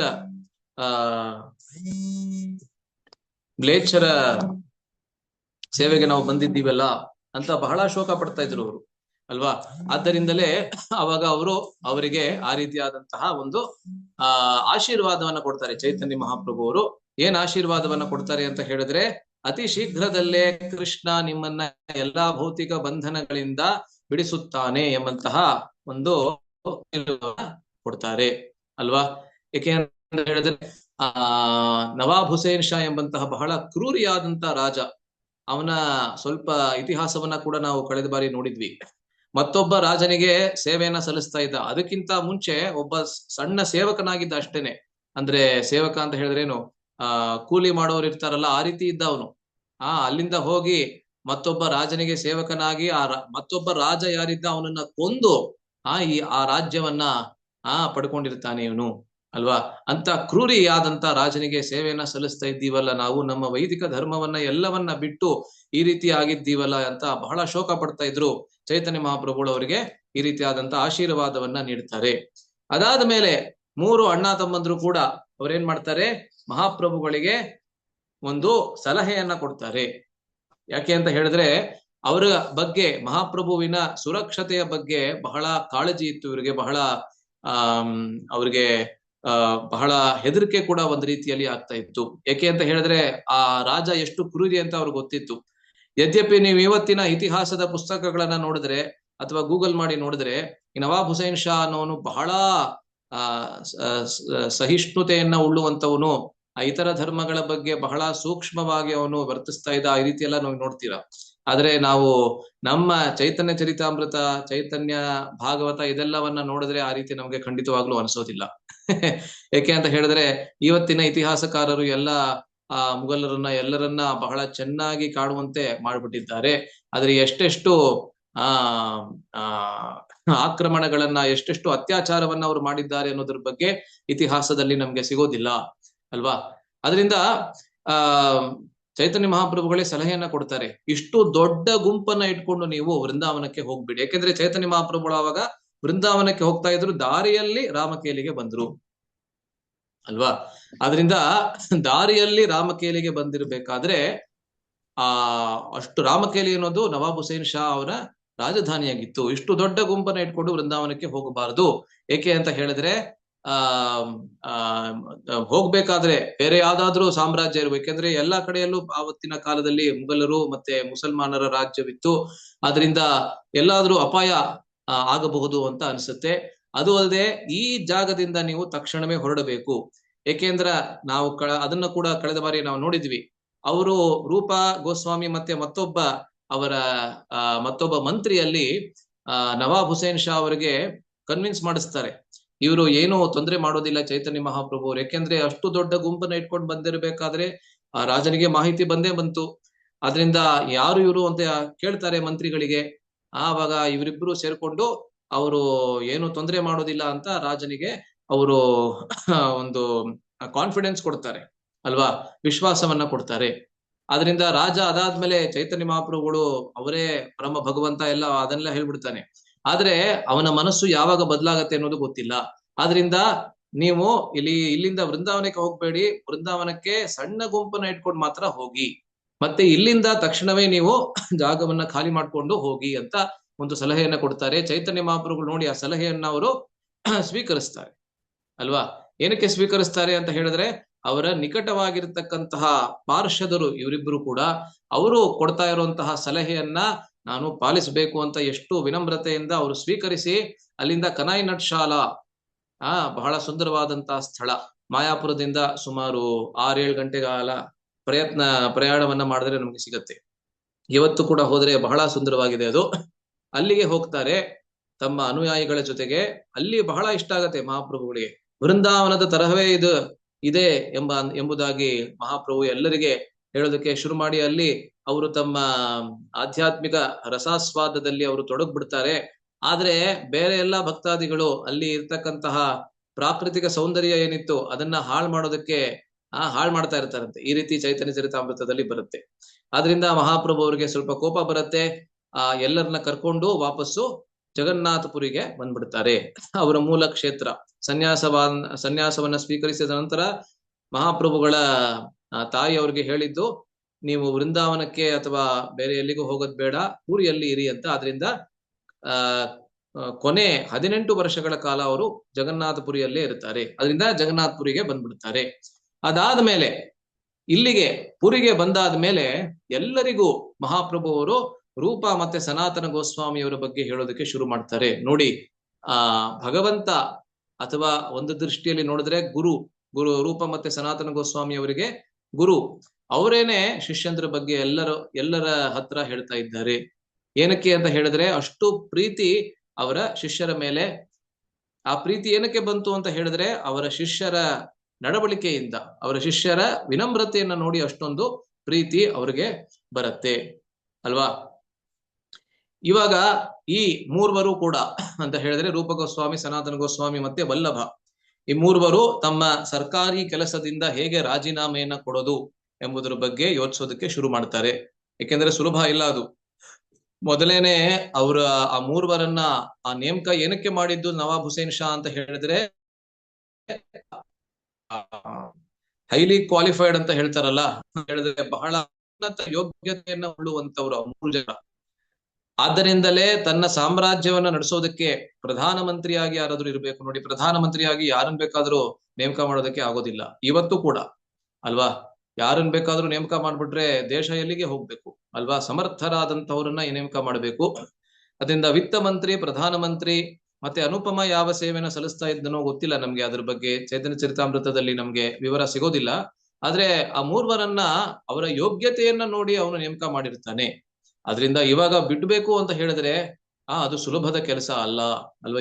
ಈಗಿನ ಕಾಲದಲ್ಲಿ ಕೂಡ ಒಬ್ಬ ಮುಖ್ಯಮಂತ್ರಿ ಅಥವಾ ಪ್ರಧಾನಮಂತ್ರಿ ರಾಜೀನಾಮೆ ಕೊಡ್ಬೇಕು ಅಂತ ಹೇಳಿದ್ರೆ ತನ್ನ ಸಕ್ಸಸರ್ ಯಾರಿರ್ತಾರೆ ಅಂತ ಹೇಳಿದ್ರೆ ಮುಂದೆ ಯಾರು ಬರೋರು ಇರ್ತಾರೆ ಅವ್ರನ್ನ ನೇಮಕ ಮಾಡಿ ಅವ್ರಿಗೆ ಎಲ್ಲಾ ರೀತಿಯಾದಂತಹ ತರಬೇತಿಯನ್ನ ನೀಡಿ ಅದಾದ್ಮೇಲೆ ಅವರು ತಮ್ಮ ಸ್ಥಾನದಿಂದ ಕೆಳಗಡೆ ಇಳಿಬೇಕಾಗತ್ತೆ. ಸುಮ್ನೆ ಮನಸ್ಸಿಗೆ ಬಂದಾಗೆ ಅವ್ರು ಇಳಿಯೋದಕ್ಕಾಗೋದಿಲ್ಲ ಅಲ್ವಾ. ಆದ್ರಿಂದ ಹೇಗೆ ನಾವು ಇದರಿಂದ ಮುಕ್ತವಾಗೋದು ಅನ್ನೋದ್ರ ಬಗ್ಗೆ ಯೋಚಿಸ್ತಾ ಇರ್ತಾರೆ. ಆದ್ರೆ ಅವ್ರು ನೋಡಿ ಎಂತ ಆಧ್ಯಾತ್ಮಿಕ ಮಾರ್ಗವನ್ನ ಅನುಸರಿಸ್ತಾರೆ. ಅವರು ಮುಕ್ತರಾಗ್ಬೇಕು ಅಂತ ಹೇಳಿ ತಮ್ಮ ಮನೆಗೆ ಅನೇಕ ಬ್ರಾಹ್ಮಣರನ್ನ ಕರೆದು ಯಜ್ಞ ಯಾಗಾದಿಗಳ ಮತ್ತು ಜೋರಾಗಿ ಹರಿನಾಮ ಸಂಕೀರ್ತನೆಯನ್ನ ಮಾಡಿಸ್ತಾರೆ ನೋಡಿ. ಇವತ್ತು ನಮ್ಗೆ ಆ ರೀತಿಯಾದಂತಹ ಸ್ಥಾನ ಬೇಕು ಅಂತ ಯಜ್ಞ ಯಾಗಾದಿಗಳನ್ನ ಮಾಡಿಸ್ತೀವಿ ನಾವು ಅಲ್ವಾ. ನಾನು ಅಕಸ್ಮಾತ್ ನಾನು ಒಬ್ಬ ಮಂತ್ರಿ ಆಗಿದ್ದೀನಿ ಅಂತ ಹೇಳಿದ್ರೆ ನಾನು ಪ್ರಧಾನ ಮಂತ್ರಿ ಆಗ್ಬೇಕು ಅಂತ ಹೇಳಿ ಯಜ್ಞ ಯಾಗಾದಿಗಳನ್ನ ಮನೆಯಲ್ಲಿ ಮಾಡಿಸ್ತೀನಿ ನಾನು. ಅಥವಾ ಸಾಮಾನ್ಯವಾದಂತ ಒಬ್ಬ ಯಾವ್ದೋ MLA ಅವನು ಮಂತ್ರಿ ಆಗ್ಬೇಕು ಅಂತ ಹೇಳಿ ಅವನು ಈ ರೀತಿಯಾದಂತಹ ಯಜ್ಞ ಯಾಗಾದಿಗಳನ್ನ ಮಾಡಿಸ್ತಾನೆ. ಆದ್ರೆ ಅಲ್ಲಿಂದ ಇಳಿಬೇಕು, ಆ ಸ್ಥಾನದಿಂದ ಇಳಿಬೇಕು ಅಂತ ಹೇಳಿ ರೂಪ ಗೋಸ್ವಾಮಿ ಅವರು ಮತ್ತೆ ಬೇರೆ ಎಲ್ಲರೂ ಕೂಡ ಈ ರೀತಿಯಾದಂತಹ ಯಜ್ಞ ಯಾಗಾದಿಗಳನ್ನ ಮಾಡಿಸ್ತಾ ಇರೋದನ್ನ ನೋಡಿ ನಮ್ಗೆ ಖಂಡಿತವಾಗ್ಲೂ ಆಶ್ಚರ್ಯವಾಗತ್ತೆ ಅಲ್ವಾ. ಸೊ ಹೇಗೋ ಮಾಡಿ ರೂಪ ಗೋಸ್ವಾಮಿ ಮತ್ತೆ ಅನುಪಮರು ಅವರು ಮೊದಲು ತಮ್ಮ ಕೆಲಸದಿಂದ ರಾಜೀನಾಮೆ ಕೊಟ್ಬಿಡ್ತಾರೆ. ಹೇಗೆ ಅದು ನಿಖರವಾಗಿ ಹೇಗಾಯ್ತು ಅನ್ನೋದ್ರ ಬಗ್ಗೆ ಚೈತನ್ಯ ಚರಿತಾಮೃತವು ಹೇಳೋದಿಲ್ಲ, ಬೇರೆ ಯಾವುದೇ ಗ್ರಂಥವೂ ಕೂಡ ಹೇಳೋದಿಲ್ಲ. ಆದ್ರೆ ಹೇಗೋ ಭಗವಂತನ ದಯೆಯಿಂದ, ಆ ಚೈತನ್ಯ ಮಹಾಪ್ರಭು ಅವರ ದಯೆಯಿಂದ ಹೇಗೋ ಮಾಡಿ ರಾಜೀನಾಮೆಯನ್ನ ಕೊಟ್ಬಿಡ್ತಾರೆ. ಅದಾದ್ಮೇಲೆ ರೂಪ ಗೋಸ್ವಾಮಿ ಅವರು ತಮ್ಮ ಸಮಸ್ತವಾದ ಸಂಪತ್ತನ್ನ ದೋಣಿಯಲ್ಲಿ ಇರಿಸ್ತಾರಂತೆ. ಆಗಿನ ಕಾಲದಲ್ಲಿ ಎಲ್ಲವೂ ಕೂಡ ವಸ್ತುವಿನ ರೂಪದಲ್ಲೇನೆ ಅಳಿತಾ ಇದ್ರು ಅಂತ ಹೇಳಿದ್ರೆ, ಈಗಿನ ಕಾಲದಲ್ಲಿ ನೋಟ್ ಇದೆ. ಈಗಿನ ಕಾಲದ ತರಹ ನೋಟಿನ ತರಹ ಆಗಿನ ಕಾಲದಲ್ಲಿ ಸಂಪತ್ತು ಇರ್ಲಿಲ್ಲ. ಈ ನೋಟನ್ನ ಯಾರು ಬೇಕಾದ್ರೂ ಹರಿದಾಕ್ಬಿಡ್ಬೋದು. ನಾನು ಒಬ್ಬರಿಗೆ 100 ರೂಪಾಯಿ ಕೊಡ್ತೀನಿ, 2 ದಿವಸ ಆದ್ಮೇಲೆ ನನಗೆ ಕೊಡು ಅಂತ ಹೇಳಿದ್ರೆ 2 ದಿವಸ ಆದ್ಮೇಲೆ ಹರಿದೋಗಿರೋ ನೋಟನ್ನ ಅವರು ಬೇಕಾದ್ರೆ ನನಗೆ ವಾಪಸ್ ಕೊಡ್ಬೋದು. ಆದ್ರೆ ನಾನು ಒಂದು ಸುವರ್ಣ ಮುದ್ರೆಯನ್ನ ಅವ್ರಿಗೆ ಕೊಟ್ಟು 2 ದಿವಸ ಆದ್ಮೇಲೆ ನನಗೆ ವಾಪಸ್ಸು ಕೊಡು ಅಂತ ಹೇಳಿದ್ರೆ ಅವರು ಅದನ್ನ ಹರಿಯೋದಕ್ಕೆ ಅಥವಾ ಅದನ್ನ ಒಡೆಯೋದಕ್ಕೆ ಆಗೋದಿಲ್ಲ ಅಲ್ವಾ. ಆಗಿನ ಕಾಲದಲ್ಲಿ ಎಲ್ಲವೂ ಕೂಡ 500 ವರ್ಷಗಳ ಹಿಂದೆ, ಇದು ಬಹಳ ಹಿಂದೆನೂ ಅಲ್ಲ, ಇದು 500 ವರ್ಷಗಳ ಹಿಂದೆ ಅಷ್ಟೇನೆ ಅಲ್ವಾ.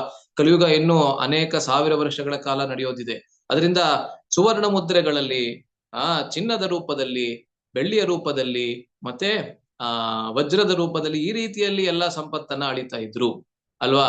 ಅದರಿಂದ ರೂಪ ಗೋಸ್ವಾಮಿಯವರು ತಮ್ಮ ಸಮಸ್ತವಾದಂತ ಸಂಪತ್ತನ್ನ ಅವರು ಅವರ ಸಂಪತ್ತು ಎಷ್ಟಿತ್ತು ಅಂತ ಹೇಳಿದ್ರೆ 7 ದೋಣಿಗಳು ಸಂಪೂರ್ಣವಾಗಿ ಅವರ ಸಮಸ್ತವಾದಂತ ಸಂಪತ್ತು ಅಲ್ಲಿಗೆ ಬಂತಂತೆ ಅಂತ ಹೇಳಿದ್ರೆ ಎಷ್ಟು ಬೃಹದ್ವಾ ಐಶ್ವರ್ಯ ಅವರಲ್ಲಿ ಇದ್ದಿರ್ಬೇಕು, ಎಷ್ಟು ಬೃಹತ್ತರವಾದಂತ ಐಶ್ವರ್ಯ ಅವರಲ್ಲಿ ಇದ್ದಿರ್ಬೇಕು ಅನ್ನೋದನ್ನ ನಾವು ನೆನೆಸ್ಕೊಳ್ಬಹುದು.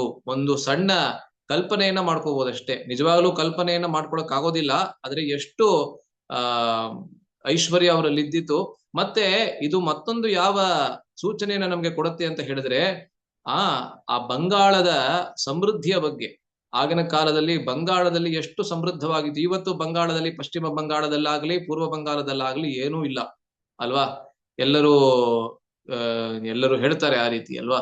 ಬಂಗಾಳದಲ್ಲಿ, ಒಡಿಶಾದಲ್ಲಿ, ಜಾರ್ಖಂಡ್ ಇದೆಲ್ಲ ಬಹಳ ಬಡತನ ಬಡತನದ ಬಡತನ ಬಹಳ ಜಾಸ್ತಿ ಹೆಚ್ಚಿನ ಮಾತ್ರದಲ್ಲಿ ಇರ್ತಕ್ಕಂತಹ ಸ್ಥಳಗಳು ಅಂತ ಹೇಳ್ತಾರೆ, ರಾಜ್ಯಗಳು ಅಂತ ಹೇಳ್ತಾರೆ. ಆದ್ರೆ 500 ವರ್ಷಗಳ ಹಿಂದೆ ಎಷ್ಟು ಸಮೃದ್ಧವಾಗಿದ್ದಿರ್ಬೇಕು ಬಂಗಾಳ ಅಲ್ವಾ. ಆಗಿನ ಅಲ್ಲಿನ ವಿತ್ತ ಮಂತ್ರಿಗಳ ಹತ್ರ ಎಷ್ಟು ಸಂಪತ್ತು ಇತ್ತು ಅಂತ ಹೇಳಿದ್ರೆ ಅಲ್ವಾ. ಅದಾದ್ಮೇಲೆ ಅವ್ರೇನ್ ಮಾಡ್ತಾರೆ ನೋಡಿ, ಅಲ್ಲಿಂದ ತಮ್ಮ ಮೂಲ ಸ್ಥಾನ ಅಂತ ಹೇಳಿದ್ರೆ ತಮ್ಮ ತವರೂರು ಏನಾಗಿತ್ತು ಬಾಂಗ್ಲಾದೇಶ, ಅಲ್ಲಿಗೆ ಹೋಗ್ತಾರೆ. ಯಾರೋ ಏನೋ ಬರಿತಾ ಇದ್ದೀರಾ ಅಂತ ಅನ್ಸುತ್ತೆ, ಅನೋಟೇಶನ್. ಅದನ್ನ ನಾನು ಇವಾಗ ಆಫ್ ಮಾಡೋದಕ್ಕೆ ಇವಾಗ ಟೈಮ್ ಇಲ್ಲ ನನಗೆ. ದಯವಿಟ್ಟು ಏನೋ ಬರಿಬೇಡಿ ಸ್ಕ್ರೀನ್ ಮೇಲೆ, ಆಯ್ತಾ. ಮಿಸ್ಟೇಕ್ ಆಗೋ ಸ್ಕ್ರೀನ್ ಮೇಲೆ ಏನು ನೀವು ಮಾಡಬೇಡಿ. ಅನೋಟೇಶನ್ ಅಂತ ಇಲ್ಲಿ ಇರುತ್ತೆ, ಅದನ್ನ ದಯವಿಟ್ಟು ಅಲ್ಲಿ ಮಾಡಿದ್ರೆ ಎಲ್ಲರಿಗೂ ಅದು ಕಾಣಿಸುತ್ತೆ. ಅಷ್ಟು ಮಾತ್ರ ಅಲ್ಲಿ ಎಲ್ಲರಿಗೂ ಡಿಸ್ಟರ್ಬ್ ಆಗತ್ತೆ, ಆಯ್ತಾ. ದಯವಿಟ್ಟು ಏನನ್ನ ಸ್ಕ್ರೀನ್ ಮೇಲೆ ಬರಿಬೇಡಿ. ಸೊ ಅವರ ತವರೂರು ಬಾಂಗ್ಲಾದೇಶದಲ್ಲಿ, ಅಂದ್ರೆ ಆಗಿನ ಕಾಲದಲ್ಲಿ ಬಂಗಾಳನೇ ಇದ್ದಿದ್ದು, ಅದರಿಂದ ಫೈಕಾಬಾದ್, ಅದ್ರ ಬಗ್ಗೆ ಕೂಡ ಕಳೆದ ಬಾರಿ ನಾವು ಚರ್ಚೆ ಮಾಡಿದ್ವಿ. ಅಲ್ಲಿಗೆ ಹೋಗ್ತಾರೆ. ಇಲ್ಲಿ ನೋಡಿ, ರೂಪ ಗೋಸ್ವಾಮಿ ಅವರು ಅವರ ಸಮಸ್ತವಾದ ಸಂಪತ್ತನ್ನ ಹೇಗೆ ಹಂಚ್ತಾರೆ ಅನ್ನೋದು ಬಹಳ ಮುಖ್ಯ. ಹೇಗೆ ಹಂಚ್ತಾರೆ? ಮೊದಲನೇ 50% ಅಂತ ಹೇಳಿದ್ರೆ ಅರ್ಧ ಭಾಗ ಏನಿತ್ತು ಅದನ್ನ ಬ್ರಾಹ್ಮಣರಿಗೆ ಮತ್ತೆ ವೈಷ್ಣವರಿಗೆ ನೀಡ್ತಾರೆ. ಏನಕ್ಕೆ ಅಂತ ಹೇಳಿದ್ರೆ, ಆ ಬ್ರಾಹ್ಮಣರು ಮತ್ತೆ ವೈಷ್ಣವರು ಭಗವಂತನ ಜ್ಞಾನ ಏನಿದೆ, ಭಗವದ್ಗೀತೆಯ ಜ್ಞಾನವಿರಬಹುದು, ಭಗವಂತನನ್ನ ಸಾಕ್ಷಾತ್ಕರಿಸಿಕೊಳ್ಳುವಂತಹ ಭಾಗವತದ ಜ್ಞಾನ ಇರಬಹುದು, ಅದೆಲ್ಲವನ್ನ ಪ್ರಚಾರ ಮಾಡುವುದಕ್ಕೆ ತಮ್ಮನ್ನ ತಾವು ಸಂಪೂರ್ಣವಾಗಿ ಸಮರ್ಪಿಸಿಕೊಂಡಿದ್ದಾರೆ ಅಂತ ಹೇಳಿ ಆ ಬ್ರಾಹ್ಮಣರಿಗೆ ಮತ್ತೆ ವೈಷ್ಣವರಿಗೆ ಅರ್ಧ ಭಾಗ ಸಂಪೂರ್ಣವಾಗಿ ಕೊಟ್ಬಿಡ್ತಾರೆ ಅಲ್ವಾ. ಅಂದ್ರೆ 7 ದೋಣಿಗಳಲ್ಲಿ 3.5 ದೋಣಿಗಳು ಹೋಯ್ತಲ್ಲಿ ಅಲ್ವಾ. ಅದಾದ್ಮೇಲೆ 25% ಅಂತ ಹೇಳಿದ್ರೆ ಕಾಲ್ಭಾಗ. ಆ ಕಾಲ್ಭಾಗವನ್ನ ಅವರು ತಮ್ಮ ಸಂಬಂಧಿಕರಿಗೆ ಕೊಡ್ತಾರೆ. ಅದು ಕೂಡ ಬಹಳ ಮುಖ್ಯ. ಇಲ್ಲ ಅಂತ ಹೇಳಿದ್ರೆ ಸಂಬಂಧಿಕರನ್ನ ಕೂಡ ಒಳ್ಳೆ ಸಂಬಂಧಿಕರ ಜೊತೆಗೆ ಏನ್ ಸಂಬಂಧ ಇದೆ ಆ ಸಂಬಂಧವನ್ನ ಸಂರಕ್ಷಿಸ್ಕೊಳ್ಬೇಕಂತ ಹೇಳಿದ್ರೆ ಅವ್ರಿಗೆ ಕೂಡ ಯಾವ ಯಾವ ಫೇವರ್ಸ್ ಎಲ್ಲ ಏನೇನ್ ಮಾಡ್ಬೇಕಾಗ್ತದೆ, ಸಹಾಯ ಎಲ್ಲವನ್ನ ನಾವು ಮಾಡ್ಬೇಕಾಗ್ತದೆ ಅಲ್ವಾ. ಆದ್ರಿಂದ ಆ ಕಾಲ್ಭಾಗ ಯಾರಿಗೆ ಕೊಡ್ತಾರೆ? ತಮ್ಮ ಸಂಬಂಧಿಕರಿಗೆ ಕೊಡ್ತಾರೆ. ಅದಾದ್ಮೇಲೆ ಉಳಿದ ಕಾಲ್ಭಾಗ ಏನಿತ್ತು, ಅರ್ಧ ಮತ್ತೆ ಕಾಲ್ ಅಂತ ಹೇಳಿದ್ರೆ ಮುಕ್ಕಾಲು, ಅದರಿಂದ ಉಳಿದಿರೋದು ಕಾಲ್ಭಾಗ 25%. ಅದರಿಂದ ಕಾಲ್ಭಾಗ ಏನು ಉಳಿದಿದೆ ಅದನ್ನ ಅವರು ಸ್ವಂತ ತುರ್ತು ಅಗತ್ಯಗಳಿಗಾಗಿ ಎಮರ್ಜೆನ್ಸಿ ಅದಕ್ಕೆ ಇಟ್ಕೋತಾರೆ. ಅದನ್ನ ಎಲ್ಲಿಡ್ತಾರೆ? ಒಬ್ಬ ಬಹಳ ವಿಶ್ವಾಸಪೂರ್ವಕರಾದಂತಹ ಒಬ್ಬ ದಿನಸಿ ಅಂಗಡಿ ಅವನು ಯಾರಿದ್ದ ಅಲ್ಲಿ ಇಟ್ಟಿರ್ತಾರೆ ಅಂತ ಹೇಳುತ್ತೆ ಚೈತನ್ಯ ಚರಿತಾಮೃತ ಅಲ್ವಾ. ಅದಾದ್ಮೇಲೆ ಆ 25% ಏನು ಉಳಿದಿತ್ತು ಅದರಲ್ಲಿ 10,000 ಮುದ್ರೆಗಳನ್ನ ಅವರು ಅಲ್ಲಿ ರಾಮಕೇಲಿಯಲ್ಲಿ ಒಬ್ಬ ದಿನಸಿ ಅಂಗಡಿ ಮತ್ತೊಬ್ಬ ಅಂಗಡಿಯ ಹತ್ರ ಅವರು ಇಟ್ಟಿರ್ತಾರೆ. ಏಕೆ ಅಂತ ಹೇಳಿದ್ರೆ ಇವರಿಬ್ರು ಏನೋ ಪಾರಾಗ್ಬಿಟ್ರು. ಯಾರು? ರೂಪ ಗೋಸ್ವಾಮಿ ಮತ್ತೆ ಅನುಪಮರು ಹೇಗೋ ಮಾಡಿ ಯಾವುದೋ ಒಂದು ಕಾರಣವನ್ನ ಹೇಳಿ ಬಹಳ ಅದು ಕುಟಿಲತೆಯಿಂದಲೋ ಅಥವಾ ನೇರವಾದಂತ ವ್ಯವಹಾರದಿಂದಲೋ ಅವರು ಪಾರಾಗ್ಬಿಟ್ರು. ಆದ್ರೆ ಸನಾತನ ಗೋಸ್ವಾಮಿ ಇನ್ನೂ ಅಲ್ಲೇ ಇದ್ದಾರೆ. ಯಾಕೆಂದ್ರೆ ಅವರು ಪ್ರಧಾನಮಂತ್ರಿ, ವಿತ್ತ ಮಂತ್ರಿ ಮತ್ತೆ ಅನುಪಮರು ಹೊರಟೋದ್ರು. ಆದ್ರೆ ಪ್ರಧಾನಮಂತ್ರಿ ಸ್ಥಾನದಿಂದ ಇಳಿಯೋದು ಅಷ್ಟೊಂದು ಸುಲಭ ಇಲ್ಲ. ಅದರಿಂದ ಅವ್ರು ಇನ್ನೂ ಅಲ್ಲೇ ಇದ್ದಾರೆ. ಅವರು ಅಕಸ್ಮಾತ್ ಬೇಕಾದ್ರೆ ಅಂತ ಹೇಳಿ ನೋಡಿ ಎಷ್ಟು ಮುಂದಾಲೋಚನೆಯನ್ನ ಇಟ್ಕೊಂಡು 10,000 ಸುವರ್ಣ ಮುದ್ರೆಗಳನ್ನ ಅವರು ಆ ದಿನಸಿ ಅಂಗಡಿಯವನ ಹತ್ರ ರಾಮಕೇಲಿಯಲ್ಲೇ ಇಡ್ತಾರೆ ಅಲ್ವಾ. ಸೊ ಚೈತನ್ಯ ಮಹಾಪ್ರಭುಗಳು ಎಲ್ಲಿದ್ದಾರೆ ಅಂತ ತಿಳ್ಕೊಳ್ಳೋದಕ್ಕೆ ಅದಾದ್ಮೇಲೆ ಜಗನ್ನಾಥ್ ಪುರಿಗೆ ಇಬ್ಬರು ಸೇವಕರನ್ನ ಕಳಿಸ್ತಾರೆ ಸಂದೇಶವನ್ನ ಪಡೆದುಕೊಂಡು ಬರುವುದಕ್ಕಾಗಿ.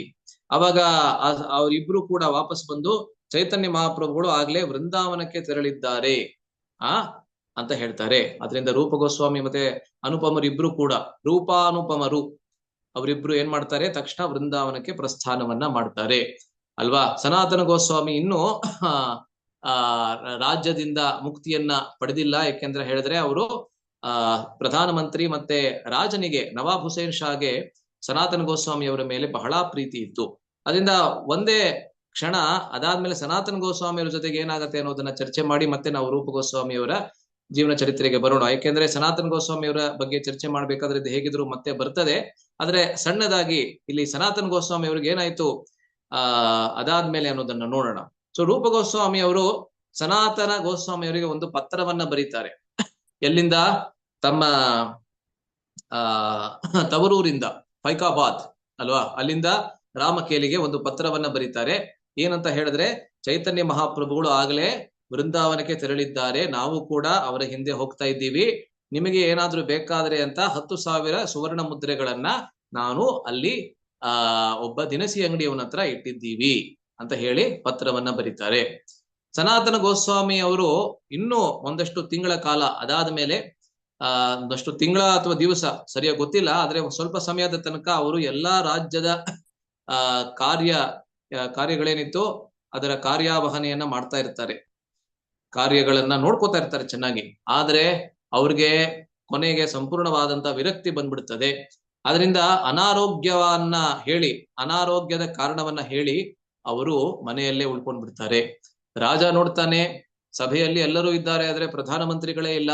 1 ದಿವಸ ಹೋಯ್ತು, 2 ದಿವಸ ಹೋಯ್ತು, 15 ದಿವಸ ಹೋಯ್ತು, 1 ತಿಂಗಳು ಹೋಯ್ತು, ಆದ್ರೂ ಬರ್ತಾ ಇಲ್ಲ. ಯಾವ ರೀತಿಯಾದಂತ ಅನಾರೋಗ್ಯ ಇದು, ಯಾವ ರೀತಿಯಾದಂತ ಕಾಯಿಲೆ ಬಂದಿದೆ? ಯಾಕೆ ಅಂತ ಹೇಳಿದ್ರೆ, ನಮ್ಮ ಪ್ರಧಾನ ಮಂತ್ರಿಗಳಿಗೆ ಕಾಯಿಲೆ ಬಂದಿದೆ ಅಂತ ಹೇಳಿದ್ರೆ ನಾನು ಹೋಗಿ ನೋಡ್ಬೇಡ್ವೆ ಅವ್ರನ್ನ ಅಂತ ಹೇಳಿ ಯಾರಿಗೂ ಹೇಳ್ದೇನೆ, ಆ ಸನಾತನ ಗೋಸ್ವಾಮಿ ಅವ್ರಿಗೆ ಕೂಡ ಹೇಳ್ದೇನೆ 1 ದಿವಸ ಬಂದ್ಬಿಡ್ತಾನೆ. ಎಲ್ಲಿಗೆ? ಸನಾತನ ಗೋಸ್ವಾಮಿ ಅವರ ಮನೆಗೆ ಬಂದ್ಬಿಡ್ತಾನೆ ರಾಜ ನವಾಬ್ ಹುಸೇನ್ ಶಾ. ಅದನ್ನೇ ನೀವು ಇಲ್ಲಿ ಈ ಚಿತ್ರದಲ್ಲಿ ನೋಡ್ತಾ ಇದ್ದೀರಾ. ರಾಜ ಸನಾತನ ಗೋಸ್ವಾಮಿ ಅವರ ಮನೆಗೆ ಬಂದ್ಬಿಟ್ಟಿದ್ದಾನೆ. ಅಲ್ಲಿ ನೋಡ್ತಾನೆ ಸನಾತನ ಗೋಸ್ವಾಮಿ ಅವರು ಬಹಳ ಚೆನ್ನಾಗಿದ್ದಾರೆ, ಏನೂ ಆಗಿಲ್ಲ ಅವ್ರಿಗೆ. ಎಲ್ಲರ ಜೊತೆಗೆ ವೈಷ್ಣವರನ್ನ ಕರೆಸಿ ಅವ್ರ ಜೊತೆಗೆ ಶ್ರೀಮದ್ ಭಾಗವತದ ಚರ್ಚೆಯನ್ನ ಮಾಡ್ತಾ ಇದ್ದಾರೆ. ಅದನ್ನ ನೋಡಿ ಬಹಳ ಕೋಪ ಬಂದ್ಬಿಡುತ್ತೆ ರಾಜನಿಗೆ. ಏನಕ್ಕೆ ಬರ್ತಾ ಇಲ್ಲ ನೀವು ಸಭೆಗೆ?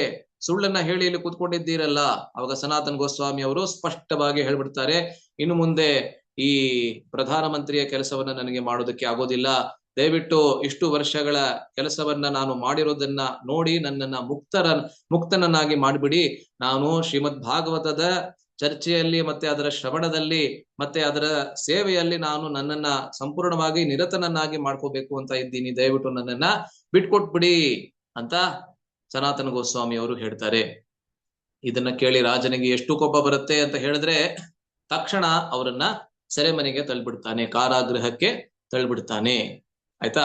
ಸೊ ಇದಾದ್ಮೇಲೆ ಏನಾಗತ್ತೆ, ಸನಾತನ ಗೋಸ್ವಾಮಿ ಅವರು ಅಲ್ಲಿಂದ ಹೇಗೆ ಪಾರಾಗ್ತಾರೆ, ಅವರು ಕೂಡ ಹೇಗೆ ವೃಂದಾವನಕ್ಕೆ ಬರ್ತಾರೆ ಅನ್ನೋದ್ರ ಬಗ್ಗೆ ಎಷ್ಟೊಂದ್ ಜನ ನೀವು ಕೇಳಿರ್ತೀರಾ. ಆದ್ರೆ ಅದನ್ನ ನಾವು ಸನಾತನ ಗೋಸ್ವಾಮಿ ಅವರ ಬಗ್ಗೆ ಏನು ಚರ್ಚೆ ಬರುತ್ತೆ ಅಲ್ಲಿ ನಾವು ಆ ಚರ್ಚೆಯನ್ನ ಮಾಡ್ತೀವಿ. ಇವಾಗ ಇದನ್ನ ಮುಂದುವರಿಸೋಣ. ನೋಡಿ, ಇಲ್ಲಿ ನಂತರ ಏನಾಗತ್ತೆ ಅನ್ನೋದನ್ನ ಇಲ್ಲಿ ನೋಡೋದಾದ್ರೆ, ಚೈತನ್ಯ ಮಹಾಪ್ರಭುಗಳು ವೃಂದಾವನಕ್ಕೆ ಹೋಗುವ ದಾರಿಯಲ್ಲಿ ಅವರು ಅನೇಕ ಸ್ಥಳಗಳಿಂದ ಹೋಗ್ತಾರೆ ವೃಂದಾವನಕ್ಕೆ ಹೋಗ್ಬೇಕಾದ್ರೆ ಅವರು ಬಲಭದ್ರ ಭಟ್ಟಾಚಾರ್ಯರು ಎಂಬಂತಹ ಒಬ್ಬ ಸೇವಕರ ಜೊತೆಗೆ ಹೋಗ್ತಾರೆ. ಆಯ್ತಾ? ಇದೆಲ್ಲ ಚೈತನ್ಯ ಚರಿತಾಮೃತದಲ್ಲಿ ಬಹಳ ಸೊಗಸಾಗಿ ಬರುತ್ತೆ. ವಸ್ತುತಃ ಇದರ ಚರ್ಚೆಯನ್ನ ಮಾಡ್ಬೇಕಂತ ಹೇಳಿದ್ರೆ ಬಂಗಾಳಿ ಶ್ಲೋಕಗಳನ್ನ ಆ ಒಂದು ಅದ್ಭುತವಾದಂತ ಶ್ಲೋಕಗಳನ್ನ ಹೇಳಿ ಚರ್ಚೆ ಮಾಡಬೇಕು. ಅವಾಗ ಬಂಗಾಳಿ ಬಗ್ಗೆ ಕೂಡ ನಮ್ಗೆ ಆಸಕ್ತಿ ಬರುತ್ತೆ. ಆದ್ರೆ ನಮ್ಗೆ ಅಷ್ಟೊಂದು ಸಮಯ ಇಲ್ಲ, ಅದರಿಂದ ನೇರವಾಗಿ ಚರ್ಚೆ ಮಾಡ್ತಾ ಇದ್ದೇವೆ. ಅದರಿಂದ ವೃಂದಾವನದಿಂದ ವಾಪಸ್ ಬರಬೇಕಾದ್ರೆ ಚೈತನ್ಯ ಮಹಾಪ್ರಭು ಅವರು ಬಲಭದ್ರ ಭಟ್ಟಾಚಾರ್ಯರ ಜೊತೆಗೆ ವೃಂದಾವನಕ್ಕೆ ಹೋಗ್ತಾರೆ. ಅಲ್ಲಿ ಅನೇಕ ದಿವಸಗಳ ಕಾಲ ಪ್ರಥಮ ಬಾರಿ ವೃಂದಾವನದಲ್ಲಿ ಸಂಪೂರ್ಣವಾಗಿ ತಮ್ಮನ್ನ ತಾವು ಮರೆತು ಕೃಷ್ಣನ ಭಾವನೆಯಲ್ಲಿ, ಶ್ರೀಮತಿ ರಾಧಾರಾಣಿಯ ಭಾವನೆಯಲ್ಲಿ, ಕೃಷ್ಣನ ಪ್ರೀತಿಯ ಭಾವನೆಯಲ್ಲಿ ಅವರು ಸಂಪೂರ್ಣವಾಗಿ ವೃಂದಾವನದಲ್ಲಿ ಕಳೀತಾರೆ. ಅಲ್ಲಿಂದ ವಾಪಸ್ ಬರಬೇಕಾದ್ರೆ ಅವರು ಮೊದಲು ಪ್ರಯಾಗರಾಜ ಅಂತ ಇವತ್ತು ಕೂಡ ನಾವು ಕರಿತೀವಿ. ಈಗ ತಾನೇ ಹೆಸರು ಬದಲಾಗಿದೆ. ಈಗ ತಾನೇ ಅಂತ ಹೇಳಿದ್ರೆ ಒಂದಷ್ಟು ವರ್ಷಗಳ ಹಿಂದೆ ಅಲ್ವಾ, ಯೋಗಿ ಆದಿತ್ಯನಾಥ್ ಅವರು ಬಂದಾದ್ಮೇಲೆ ಎಲ್ಲಾ ಹೆಸರನ್ನ ಬದಲಾಯಿಸಿದ್ದಾರೆ. ಅಲ್ಲಾಹಾಬಾದ್ ಅಂತ ಇದ್ದಿದ್ದು ಇವಾಗ ಪ್ರಯಾಗರಾಜ. ತ್ರಿವೇಣಿ ಸಂಗಮ ಅಂತ ಕಳೆದ ವರ್ಷ ಕುಂಭಮೇಳ ನಡೆದಂತಹ ಸ್ಥಳ ಎಲ್ಲರಿಗೂ ಗೊತ್ತಿದೆ. ಆ ಪ್ರಯಾಗರಾಜಕ್ಕೆ ಬರ್ತಾರೆ ಚೈತನ್ಯ ಮಹಾಪ್ರಭು ಅವರು.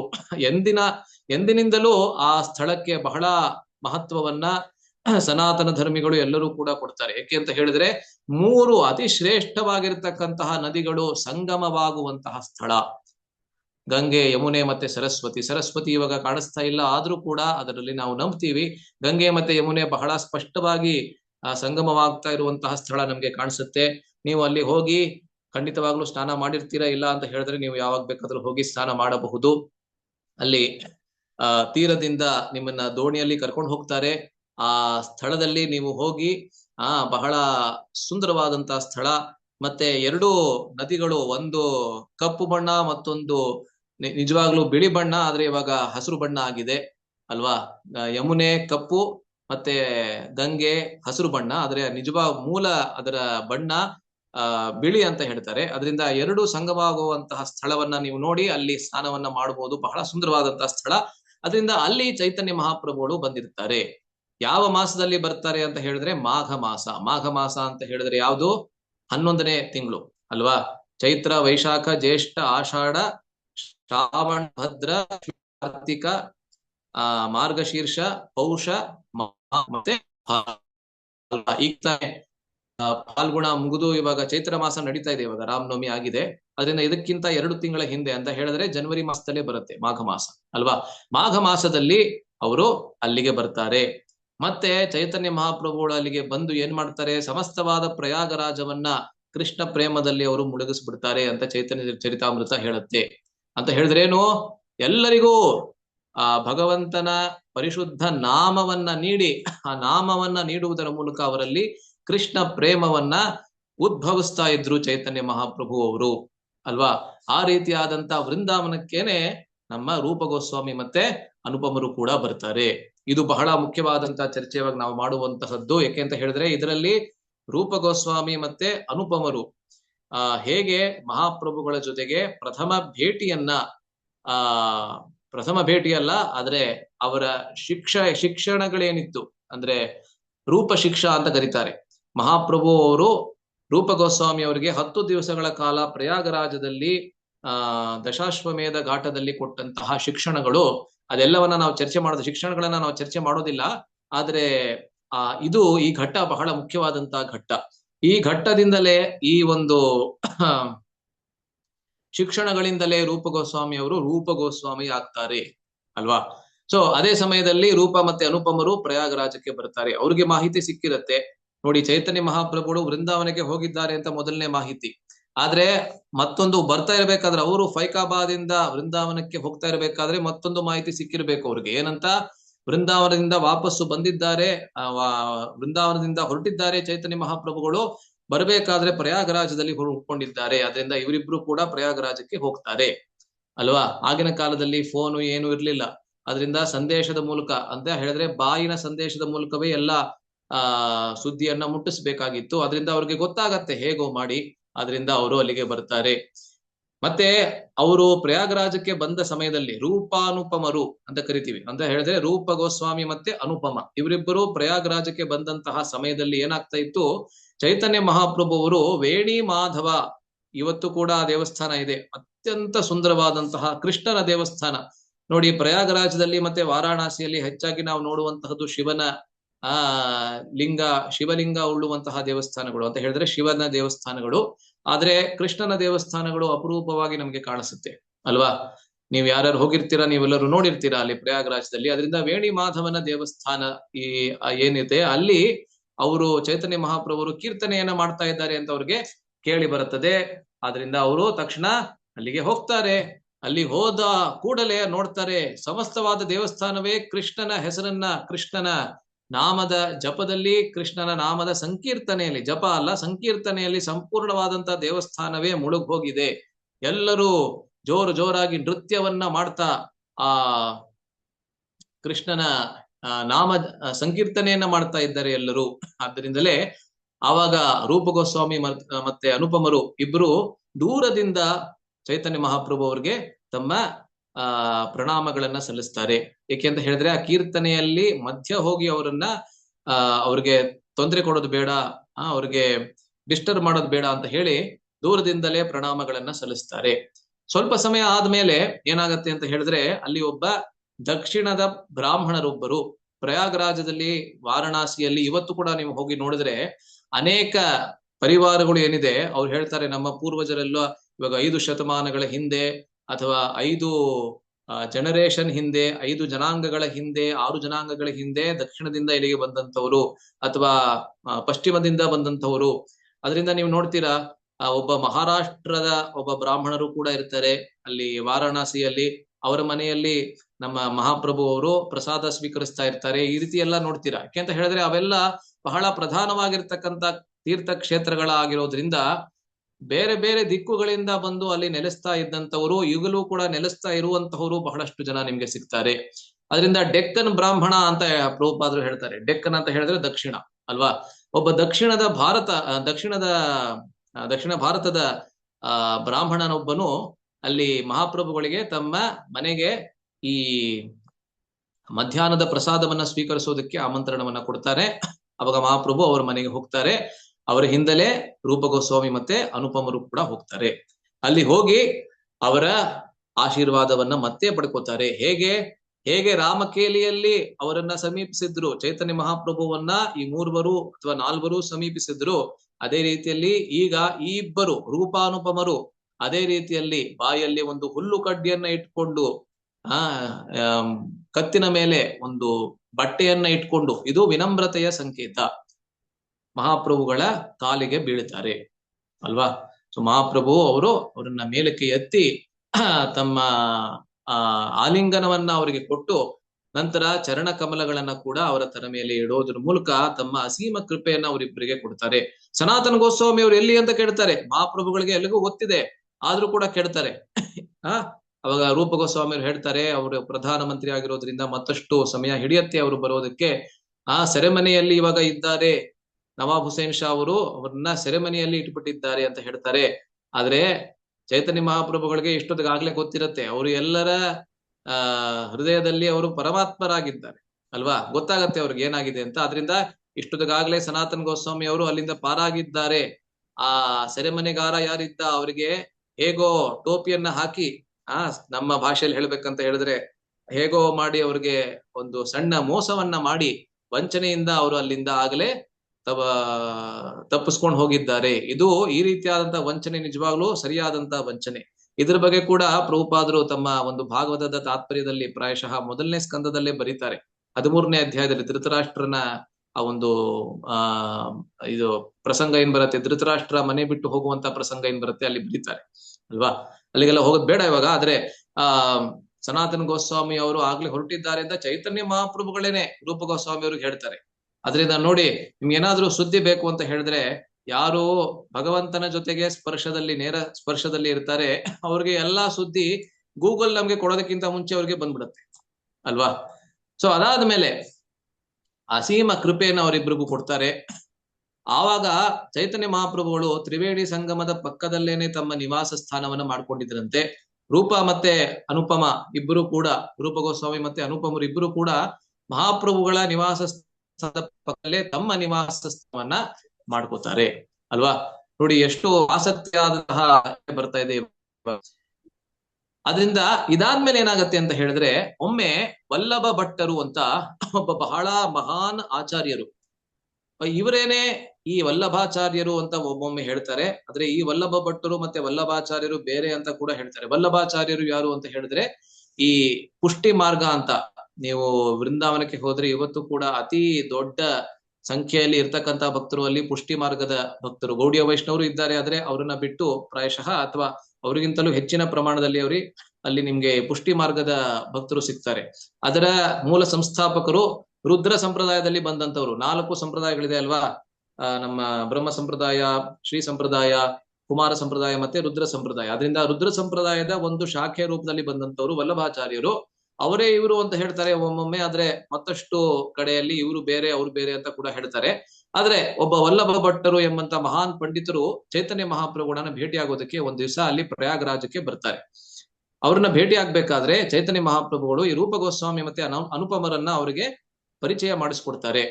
ದೂರದಿಂದಲೇ ಅವರಿಬ್ಬರು ಆ ವಲ್ಲಭ ಭಟ್ಟರಿಗೆ ನಮಸ್ಕಾರವನ್ನ ಸಲ್ಲಿಸ್ತಾರೆ, ಪ್ರಣಾಮಗಳನ್ನ ಸಲ್ಲಿಸ್ತಾರೆ. ಏಕೆಂದ್ರೆ ನೋಡಿ, ಅವರ ಮನಸ್ಸಿನಲ್ಲಿ ಏನ್ ನಡೀತಾ ಇತ್ತು ಅಂತ ಹೇಳಿದ್ರೆ, ನಾವು ಬಹಳ ಹೀನರು, ಮ್ಲೇಚ್ಛರಿಗೆ ಸೇವೆಯನ್ನ ಸಲ್ಲಿಸಿದಂಥವ್ರು. ನೋಡಿ, ರೂಪ ಗೋಸ್ವಾಮಿ, ಸನಾತನ ಗೋಸ್ವಾಮಿ ಮತ್ತೆ ಅನುಪಮ ಅವರ ಪರಿವಾರದವರು ಎಲ್ಲರೂ ಪ್ರಾಯಶಃ ಬಾಹ್ಯವಾಗಿ ನೋಡಿದ್ರೆ ಅಂತ ಹೇಳಿದ್ರೆ, ಹೊರಗಿನಿಂದ ನೀವು ನೋಡಿದ್ರೆ ಅವರು ಮುಸಲ್ಮಾನರ ವೇಷವನ್ನೇ ಧರಿಸ್ತಾ ಇದ್ರು ಅಲ್ವಾ. ಏಕೆ ಅಂತ ಹೇಳಿದ್ರೆ, ನವಾಬ್ ಹುಸೇನ್ ಶಾ ಅವ್ರನ್ನ ಕನ್ವರ್ಟ್ ಮಾಡ್ಬಿಟ್ಟಿದ್ದ. ಇದು ಸತ್ಯದ ಸಂಗತಿ ಅಲ್ವಾ. ಸನಾತನ್ ಗೋಸ್ವಾಮಿ ಅವರು ವಾರಾಣಸಿಗೆ, ಇದಾದ ಮೇಲೆ ವಾರಾಣಸಿಗೆ ಅವಾಗ ಮಹಾಪ್ರಭು ಹೋಗ್ತಾರೆ. ಅಲ್ಲಿ ಸನಾತನ ಗೋಸ್ವಾಮಿ ಅವರು ಬಂದು ವಾರಾಣಸಿಯಲ್ಲಿ ಮಹಾಪ್ರಭುಗಳನ್ನ ಭೇಟಿಯಾದಾಗ ಆ ಮಹಾಪ್ರಭು ಅವರು ಕಳಿಸ್ತಾರೆ ತಪನ್ ಮಿಶ್ರಾನ ಅಥವಾ ಚಂದ್ರಶೇಖರ ಆಚಾರ್ಯ ಅವರಿಬ್ರಲ್ಲಿ ಒಬ್ರನ್ನ ಅವ್ರ ಮನೆಯಲ್ಲಿ ಉಳ್ಕೊಂಡಿರ್ಬೇಕಾದ್ರೆ ಅವ್ರನ್ನ ಕಳಿಸ್ತಾರೆ. ಹೊರಗಡೆ ಒಬ್ಬ ಬಂದಿದ್ದಾನೆ, ಮಹಾನ್ ಭಕ್ತರು ಬಂದಿದ್ದಾರೆ, ನೋಡ್ಕೊಂಡ್ ಬಾ ಅಂತ. ಅವಾಗ ಅಲ್ಲಿ ಹೋಗಿ ನೋಡ್ತಾರೆ, ಒಬ್ಬ ಫಕೀರ್ ತರ ಇರ್ತಾರೆ ಅಂತ ಒಂದು ಅಲ್ಲಿ ಬರುತ್ತೆ, ಅಲ್ಲಿ ನಮ್ಮ ಚೈತನ್ಯ ಚರಿತಾಮೃತದಲ್ಲಿ ವರ್ಣನೆ ಬರುತ್ತೆ. ಯಾರು ಮಹಾನ್ ಭಕ್ತರು ಕಾಣಿಸ್ತಾ ಇಲ್ಲ, ಒಬ್ಬ ಫಕೀರಲ್ಲೇ ಇದ್ದಾನೆ ಅಂತ ಹೇಳಿದ್ರೇನು, ಮುಸಲ್ಮಾನರ ವೇಷವನ್ನೇ ಅವರು ಧರಿಸ್ತಾ ಇದ್ರು ಅಲ್ವಾ. ಮುಸಲ್ಮಾನರ ತರಾನೇ ಅವರು ಎಲ್ಲಾ ವೇಷಭೂಷಣಗಳನ್ನ ಉಟ್ಕೊಂಡು ಹಾಕೋತಾ ಇದ್ರು, ವೇಷಭೂಷಗಳನ್ನ ಉಳ್ಳುವರಾಗಿದ್ರು. ಆದ್ರೆ ಅಂತರಂಗದಲ್ಲಿ ಕೃಷ್ಣನ ಪರಿಶುದ್ಧ ಭಕ್ತರಾಗಿದ್ರು ಅಲ್ವಾ. ಅದರಿಂದ ಅಂತಹ ಲೇಚ್ಛರಿಗೆ ನಾವು ಕೆಲಸ ಮಾಡಿದ್ದೀವಿ. ಅದರಿಂದ ನಾವು ಇಂಥ ಮಹಾನ್ ಭಕ್ತರ ಜೊತೆಗೆ, ವಿದ್ವಾಂಸರ ಜೊತೆಗೆ ಒಡನಾಟವನ್ನ ಇಟ್ಕೋಬಾರ್ದು ಅಂತ ಹೇಳಿ ದೂರದಿಂದ ವಲ್ಲಭ ಭಟ್ಟರಿಗೆ ತಮ್ಮ ಪ್ರಣಾಮಗಳನ್ನ ಸಲ್ಲಿಸ್ತಾರೆ. ವಲ್ಲಭ ಭಟ್ಟರು ಅವರನ್ನ ಸಮೀಪಿಸ್ಬೇಕಾದ್ರೆ ಅವರು ಅಲ್ಲಿಂದ ಹೊರಡೋಗ್ತಾರೆ ಇಬ್ರು ಕೂಡ. ಆ ರೀತಿಯಲ್ಲಿ ಚೈತನ್ಯ ಚರಿತಾಮೃತದಲ್ಲಿ ವರ್ಣನೆ ಬರುತ್ತೆ. ಅದರಿಂದ ವಲ್ಲಭ ಭಟ್ಟರು ಅವಾಗ ಮಹಾಪ್ರಭುಗಳಿಗೆ ಹೇಳ್ತಾರೆ, ನೋಡಿ ಇವರಿಬ್ರು ಯಾವಾಗ್ಲೂ ಸದಾ ಕೃಷ್ಣನ ನಾಮ ಜಪದಲ್ಲಿ ನಿರತರಾಗಿದ್ದಾರೆ ಅನ್ನೋದನ್ನ ನಾನು ನೋಡ್ತಾ ಇದ್ದೀನಿ. ಯಾವಾಗ ನೋಡಿದ್ರು ಕೃಷ್ಣನ ನಾಮ ಜಪವನ್ನ ಮಾಡ್ತಾ ಇರ್ತಾರೆ ಅಥವಾ ಕೃಷ್ಣನ ಹರಿನಾಮ ಸಂಕೀರ್ತನೆಯನ್ನ ಮಾಡ್ತಾ ಇದ್ದಾರೆ. ಅದರಿಂದ ಬಹಳ ಪ್ರಗತಿಶೀಲ ಭಕ್ತರು ಇವರು ಅಂತ ಹೇಳ್ತಾರೆ ಅವಾಗ ಅಲ್ವಾ. ನೋಡಿ, ಇದು ಪ್ರಗತಿಶೀಲತೆಯ ಅಥವಾ ಪ್ರಗತಿಯನ್ನ ಹೊಂದಿರತಕ್ಕಂತ ಭಕ್ತರ ಸಂಕೇತ. ಸದಾ ಕೀರ್ತನೀಯ ಸದಾ ಹರಿಹಿ ಅಂತ ಹೇಳಿದ್ದಾರೆ ಮಹಾಪ್ರಭುಗಳು. ಅದನ್ನ ಮಾಡೋದಕ್ಕೆ ಯಾವ ಯಾವ ಯೋಗ್ಯತೆಗಳು ಬೇಕು, ತೃಣಾದಪಿ ಸುನೀಚೇನ ತರೋರಿವ ಸಹಿಷ್ಣುನ ಅಮಾನಿನ ಮಾನದೇನ, 4 ಯೋಗ್ಯತೆಗಳೇನು ಹೇಳಿದ್ದಾರೆ ಅದು ಸಂಪೂರ್ಣವಾಗಿ ರೂಪ ಗೋಸ್ವಾಮಿಯವರಲ್ಲಿ ಮತ್ತೆ ಇನ್ನಿತರ ಗೋಸ್ವಾಮಿಗಳಲ್ಲಿ ಎಲ್ಲರಲ್ಲಿಯೂ ಕೂಡ ಇತ್ತು ಅನ್ನೋದನ್ನ ನಾವು ನೋಡ್ತೀವಿ. ಅದರಿಂದ ವಲ್ಲಭ ಭಟ್ಟರು ಏನಕ್ಕೆ ಬಂದಿದ್ದಾರೆ ಅಲ್ಲಿಗೆ ಅಂತ ಹೇಳಿದ್ರೆ, ತಮ್ಮ ತವರೂರಾದಂತಹ ಅದೈಲ ಎಂಬಂತ ತವರೂರು ಅವ್ರದ್ದು, ಅಲ್ಲಿಗೆ ಮಹಾಪ್ರಭುಗಳನ್ನ ಕರೆದುಕೊಂಡು ಹೋಗ್ಬೇಕು, ಮಧ್ಯಾಹ್ನದ ಪ್ರಸಾದವನ್ನ ಅವರಿಗೆ ಬಡಿಸ್ಬೇಕು ಅಂತ ಹೇಳಿ ಬಂದಿದ್ದಾರೆ. ಮಹಾಪ್ರಭುಗಳು ಹೋಗ್ಬೇಕಾದ್ರೆ ತಮ್ಮ ಪಾರ್ಷದರು ಕೂಡ ಅವ್ರ ಜೊತೆಗೆ ಹೋಗ್ತಾರೆ ಅಂತ ಹೇಳಿ ರೂಪ ಗೋಸ್ವಾಮಿ ಮತ್ತೆ ಅನುಪಮರನ್ನ ಕೂಡ ಕರ್ಕೊಂಡು ಹೋಗ್ತಾರೆ. ಅಲ್ಲಿ ದೋಣಿಯಿಂದ ಅವರ ತವರೂರಿಗೆ ಹೋಗ್ಬೇಕಾಗಿರ್ತದೆ. ಅದೈಲ ಎಂಬಂತ ಊರಿಗೆ ವಲ್ಲಭ ಭಟ್ಟರ ಆ ಒಂದು ತವರೂರಿಗೆ ಹೋಗ್ಬೇಕಾಗಿರ್ತದೆ. ದೋಣಿಯಲ್ಲಿ ಹೋಗ್ಬೇಕಾದ್ರೆ ಗಂಗೆಯನ್ನ ದಾಟಿ ಹೋಗ್ಬೇಕು. ಆ ಗಂಗೆಯನ್ನ ನೋಡಿ ಮಹಾಪ್ರಭುಗಳಿಗೆ ಇದು ಯಮುನೆ ಅಂತ ಅನಿಸಿ ಅವರು ಸಂಪೂರ್ಣವಾಗಿ ಭಾವ ವಿಭೋರಾಗಿ ಆ ಗಂಗೆಯಲ್ಲಿ ಧುಮುಕ್ ಬಿಡ್ತಾರೆ. ಇದೇ ಯಮುನೆ ಅಂತ ಅಂದ್ಕೊಂಡು, ಯಾಕೆ ಅಂತ ಹೇಳಿದ್ರೆ ನೋಡಿ, ಪ್ರಭುಪಾದ್ರು ಏನ್ ಹೇಳಿದ್ದಾರೆ ಅಂದ್ರೆ, ಆ ಯಮುನೆ ಏನಿದ್ದಾಳೆ ಬೃಂದಾವನದಲ್ಲಿ ಹರಿಯುವಂತಹ, ಮಥುರೆಯಲ್ಲಿ ಹರಿಯುವಂತಹ ಯಮುನೆ ಲಿಕ್ವಿಡ್ ಕೃಷ್ಣ ಪ್ರೇಮ ಅಂತ ಹೇಳಿದರು. ಅಂತ ಹೇಳಿದ್ರೆ ಅದೇ ಕೃಷ್ಣ ಪ್ರೇಮ ಆ ಒಂದು ಹರಿಯುವ ನೀರಿನ ರೂಪದಲ್ಲಿ ನಿಮಗೆ ಸಿಕ್ಕಿದ್ರೆ ಅದು ಯಮುನೆ ಅಂತ ಹೇಳಿದ್ದಾರೆ ಪ್ರಭುಪಾದರು ಅಲ್ವಾ. ಅದರಿಂದ ಅದನ್ನ ನೋಡಿ ಸಂಪೂರ್ಣವಾಗಿ ಭಾವ ವಿಭೋರರಾಗ್ಬಿಡ್ತಾರೆ ಮಹಾಪ್ರಭು ಅವರು, ಧುಮುಕ್ ಬಿಡ್ತಾರೆ. ಮತ್ತೆ ಬೇರೆ ಎಲ್ಲ ಯಾರ್ಯಾರಿದ್ರು ಅಲ್ಲಿ ದೋಣಿಯ ಮೇಲೆ ಅವರೆಲ್ಲರೂ ಮಹಾನ್ ಸಾಹಸವನ್ನ ಮಾಡಿ ಹೇಗೋ ಮಾಡಿ ಅವರನ್ನ ವಾಪಸ್ಸು ಕರೆದುಕೊಂಡು ಬಂದು ದೋಣಿಯಲ್ಲಿ ಕೂರಿಸ್ತಾರೆ. ದೋಣಿಯಲ್ಲಿ ಕೂತಾದ್ಮೇಲೆ ಕೂಡ ಒಂದಷ್ಟು ಕ್ಷಣಗಳಲ್ಲಿ ಎದ್ದು ಜೋರಾಗಿ ಹರಿನಾಮ ಸಂಕೀರ್ತನೆಯನ್ನ ಮಾಡೋದಕ್ಕೆ, ಕುಣಿಯೋದಕ್ಕೆ ಶುರು ಮಾಡ್ಬಿಡ್ತಾರೆ ಮಹಾಪ್ರಭು ಅವರು. ಅವ್ರ ಜೊತೆಗೆ ಬೇರೆ ಎಲ್ಲಾ ಭಕ್ತರು ಕೂಡ ಕುಣಿಯೋದಕ್ಕೆ, ಅವರು ಕೂಡ ನೃತ್ಯವನ್ನ ಮಾಡೋದಕ್ಕೆ ಶುರು ಮಾಡ್ಬಿಡ್ತಾರೆ. ಆದ್ರೆ ಹೇಗೋ ಮಾಡಿ ಇನ್ನೇನು ಮುಳುಗ್ಬೇಕಾಗಿತ್ತು ದೋಣಿ ಅಂತ ಅನಿಸ್ತಾ ಇತ್ತು, ಆದ್ರೆ ಹೇಗೋ ಮಾಡಿ ಆ ಅದೈಲ ಅದು ತೀರವನ್ನ ತಲುಪುತ್ತೆ. ಅದಾದ್ಮೇಲೆ ಅವರು ಮಹಾಪ್ರಭು ಅವರು ಅವರ ಜೊತೆಗೆ ಅಲ್ಲಿ ಬಹಳಷ್ಟು ಆದಾನ ಪ್ರದಾನವನ್ನ ಮಾಡ್ತಾರೆ. ರೂಪ ಗೋಸ್ವಾಮಿ ಮತ್ತು ಅನುಪಮರನ್ನ ವಾಪಸ್ ಕರ್ಕೊಂಡು ಬರ್ತಾರೆ ಪ್ರಯಾಗರಾಜಕ್ಕೆ ಅಲ್ವಾ. ಸೊ ಇವಾಗ ಬರ್ತಾ ಇರತಕ್ಕಂತಹದ್ದು ಬಹಳ ಮುಖ್ಯವಾದಂತಹ ವಿಷಯ ಅಲ್ವಾ. ಏನಕ್ಕೆ ಅಂತ ಹೇಳಿದ್ರೆ, ನಾನು ಮುಂಚೆನೆ ಹೇಳಿದಾಗೆ ರೂಪ ಶಿಕ್ಷೆ ಅಂತ ಏನಿದೆ, ಶಿಕ್ಷೆ ಅಂತ ಹೇಳಿದ್ರೆ ಕನ್ನಡದ ಶಿಕ್ಷೆ ಅಲ್ಲ, ಇಲ್ಲಿ ಶಿಕ್ಷಾ ಅಂತ ಹೇಳಿದ್ರೆ ಸಂಸ್ಕೃತದಲ್ಲಿ ಶಿಕ್ಷಣ, ನಮ್ಮ ಕನ್ನಡದಲ್ಲಿ ಅಲ್ವಾ. ಸೊ ಈ ರೂಪ ಶಿಕ್ಷಣ ಏನಿದೆ, ಇದರಿಂದಲೇ ರೂಪ ಗೋಸ್ವಾಮಿ ಅವರು ರೂಪ ಗೋಸ್ವಾಮಿ ಆಗ್ತಾರೆ. ಪ್ರಯಾಗರಾಜದಲ್ಲಿ ಇರ್ಬೇಕಾದ್ರೆ ಮಹಾಪ್ರಭುಗಳಿಗೆ ಅನಿಸುತ್ತೆ, ನಮ್ಮ ಈ ಸಿದ್ಧಾಂತ ಏನಿದೆ, ಗೌಡಿಯ ವೈಷ್ಣವ ಸಿದ್ಧಾಂತವನ್ನ ಮುಂದಕ್ಕೆ ಮುನ್ನಡೆಸಬೇಕಾದರೆ ಆ ಸಿದ್ಧಾಂತ ಯಾರಿಂದ ಹೊರಗೆ ಬರಬೇಕು, ಆ ಸಿದ್ಧಾಂತ ಅನ್ನೋದು ಯಾರಲ್ಲಿ ಮನೆ ಮಾಡಿಬೇಕು, ಮತ್ತೆ ಯಾರ ಮೂಲಕ ಲೋಕಕ್ಕೆ ಪರಿಚಿತವಾಗಬೇಕು ಅಂತ ಹೇಳಿದ್ರೆ ಖಂಡಿತವಾಗ್ಲೂ ಈ ರೂಪ ಗೋಸ್ವಾಮಿ ಅವರಿಂದ. ಬಹಳ ಉನ್ನತ ಮಟ್ಟದ ಯೋಗ್ಯತೆಯನ್ನು ಉಳ್ಳುವಂತಹವರು ಖಂಡಿತ ಈ ರೂಪ ಗೋಸ್ವಾಮಿ ಅವರೇನೆ ಅಂತ ಮಹಾಪ್ರಭು ಅವ್ರಿಗೆ ಅನಿಸುತ್ತೆ. ಅದರಿಂದ ಅವಾಗ ಮಹಾಪ್ರಭು ಅವ್ರು ಏನ್ ಮಾಡ್ತಾರೆ, ರೂಪಾನುಪಮರನ್ನ ಇಬ್ಬರನ್ನ ಕೂಡ, ಇಲ್ಲಿ ಚಿತ್ರದಲ್ಲಿ ಒಬ್ರು ಮಾತ್ರ ಇದ್ದಾರೆ, ಆದ್ರೆ ಇಬ್ಬರನ್ನು ಕೂಡ ಚೈತನ್ಯ ಚರಿತಾಮೃತ ಹೇಳುವಂತೆ ಇಬ್ಬರನ್ನ ಕೂಡ ದಶಾಶ್ವಮೇಧ ಘಾಟಕ್ಕೆ ಕರ್ಕೊಂಡು ಹೋಗ್ತಾರೆ. ಇವತ್ತು ಕೂಡ ನೀವು ಹೋಗ್ಬೋದು, ಇತ್ತೀಚೆಗೆ ಯಾರೋ ಒಬ್ರು ಹೋಗಿ ನನ್ಗೆ ಇವರೇ ತುಕಾರಾಮ್ ಮಿಸ್ಕಿನ್ ಒಂದ್ಸತಿ ನನಗೆ ಫೋಟೋ ಕಳಿಸಿದ್ರು. ಅದು ಬಹಳ ಸುಂದರವಾದಂತ ಸ್ಥಳ. ಅದರಿಂದ ಅಲ್ಲಿ ಅಲ್ಲಿ ಇವರಿಬ್ಬರನ್ನ ಕರ್ಕೊಂಡು ಹೋಗ್ತಾರೆ ಮಹಾಪ್ರಭು ಅವರು. ಯಾರಿಬ್ರನ್ನ ಅಂತ ಹೇಳಿದ್ರೆ ರೂಪ ಗೋಸ್ವಾಮಿ ಅವರನ್ನ ಮತ್ತೆ ಅನುಪಮರನ್ನ ಕರ್ಕೊಂಡು ಹೋಗಿ 10 ದಿವಸಗಳ ತನಕ ತಮ್ಮ ಸಿದ್ಧಾಂತದ ಏನಿದೆ ಎಲ್ಲವನ್ನ ಅವ್ರಿಗೆ ಪರಿಚಯ ಮಾಡಿಸ್ಕೊಡ್ತಾರೆ ಅಲ್ವಾ. ಇದು ನೋಡಿ ಚೈತನ್ಯ ಚರಿತಾಮೃತದ ಮಧ್ಯಲೀಲೆಯ 19ನೇ ಅಧ್ಯಾಯದಲ್ಲಿ ನಿಮ್ಗೆ ಸಂಪೂರ್ಣವಾಗಿ ಸಿಗತ್ತೆ, ಆಯ್ತಾ. ಸೊ ಅಲ್ಲಿ ಬಹಳಷ್ಟು ವಿಷಯಗಳನ್ನ ತಮ್ಮ ಸಿದ್ಧಾಂತದ ಅತಿ ಮುಖ್ಯವಾಗಿರ್ತಕ್ಕಂತ ಎಲ್ಲಾ ವಿಷಯಗಳನ್ನ ಅಲ್ಲಿ ಚರ್ಚೆ ಮಾಡ್ತಾರೆ. ಎಷ್ಟರ ಮಟ್ಟಕ್ಕೆ ಅಂತ ಹೇಳಿದ್ರೆ ಭಕ್ತಿ ಲತಾ ಬೀಜ ಅಂತ ನಾವು ಕೇಳಿದ್ದೀವಿ ಅಲ್ವಾ. ಬ್ರಹ್ಮಾಂಡ ಭ್ರಮಿತೆ ಕೋನ ಭಾಗ್ಯವಾನ ಜೀವ ಗುರುಕೃಷ್ಣ ಪ್ರಸಾದೆ ಪಾಯ್ ಭಕ್ತಿ ಲತಾ ಬೀಜ. ಈ ಶ್ಲೋಕ ಕೂಡ ಪ್ರಾಯಶಃ ನನ್ಗೆ ನೆನಪಿರುವಂತೆ ಅಲ್ಲೇ ಬರತಕ್ಕಂತಹದ್ದು. ಸಂಪೂರ್ಣವಾದಂತಹ ಬ್ರಹ್ಮಾಂಡದಲ್ಲಿ ಒಬ್ಬ ಜೀವಾತ್ಮರಂತೆ ನಾವೆಲ್ಲರೂ ಜೀವಾತ್ಮರು. ನಾವು ಭ್ರಮಿಸ್ತಾ ಇದ್ದೇವೆ 84 ಲಕ್ಷ ಯೋನಿಗಳಲ್ಲಿ ಭ್ರಮಿಸ್ತಾ ಇರಬೇಕಾದ್ರೆ ಹೇಗೋ ಮಾಡಿ ಕೃಷ್ಣ ಭಕ್ತರ ಮತ್ತೆ ಗುರುವಿನ ಪ್ರಸಾದದ ಮೂಲಕ ನಮ್ಗೆ ಈ ಕೃಷ್ಣ ಭಕ್ತಿಯ ಬೀಜ ಅನ್ನೋದು ನಮ್ಗೆ ಸಿಗತ್ತೆ. ಆ ಬೀಜ ನಮ್ಗೆ ಸಿಕ್ಕಾದ್ಮೇಲೆ ಅದನ್ನ ನಾವು ಕಾಪಾಡ್ಕೋಬೇಕು, ಮತ್ತೆ ಅದನ್ನ ವರ್ಧಿಸ್ಬೇಕು, ಅದನ್ನ ಬೆಳೆಯಬೇಕು. ಹೇಗೆ ಬೆಳೆಯಬೇಕು ಅನ್ನೋದನ್ನ ಕೂಡ ಮಹಾಪ್ರಭು ಬಹಳ ಸೊಗಸಾಗಿ ದೃಷ್ಟಾಂತಗಳ ಮೂಲಕ ಅಲ್ಲಿ ತಿಳಿಸ್ಕೊಡ್ತಾರೆ ರೂಪ ಗೋಸ್ವಾಮಿ ಅವರಿಗೆ. ಹೇಗೆ ನೀವು ಯಾವುದೋ ಒಂದು ಬೀಜ ಸಿಕ್ಕಿದೆ, ತೆಂಗಿನ ಮರದ ಬೀಜ ಸಿಕ್ಕಿದೆ ಅಂತ ಹೇಳಿದ್ರೆ ನೀವು ತೆಂಗಿನ ಬೀಜವನ್ನ ನಿಮ್ ಜೊತೆಗೆ ಇಟ್ಕೊಂಡ್ರೆ ಏನು ಪ್ರಯೋಜನ ಇಲ್ಲ. ಅದನ್ನ ಭೂಮಿಯ ಒಳಗೆ ಅದನ್ನ ಬಿತ್ತಿ ಬೀಜವನ್ನ ಬಿತ್ತಬೇಕು. ಅದಾದ್ಮೇಲೆ ಪ್ರತಿ ದಿವಸವೂ ಕೂಡ ಅದಕ್ಕೆ ನೀವು ನೀರನ್ನ ಹಾಕಬೇಕು. ಆವಾಗ ಮಾತ್ರ ಅನೇಕ ವರ್ಷಗಳಲ್ಲಿ ಆ ಒಂದು ತೆಂಗಿನ ಮರ ಆಚೆ ಬರ್ತದೆ ಅಲ್ವಾ. ಸುಮ್ನೆ ಬರೋದಿಲ್ಲ ಅದು ಅಲ್ವಾ. ಅದರಿಂದ ಅದೇ ರೀತಿಯಲ್ಲಿ ಕೃಷ್ಣ ಭಕ್ತಿಯ ಬೀಜ ಅನ್ನೋದು ನಮ್ಗೆ ಸಿಕ್ಕಿದೆ.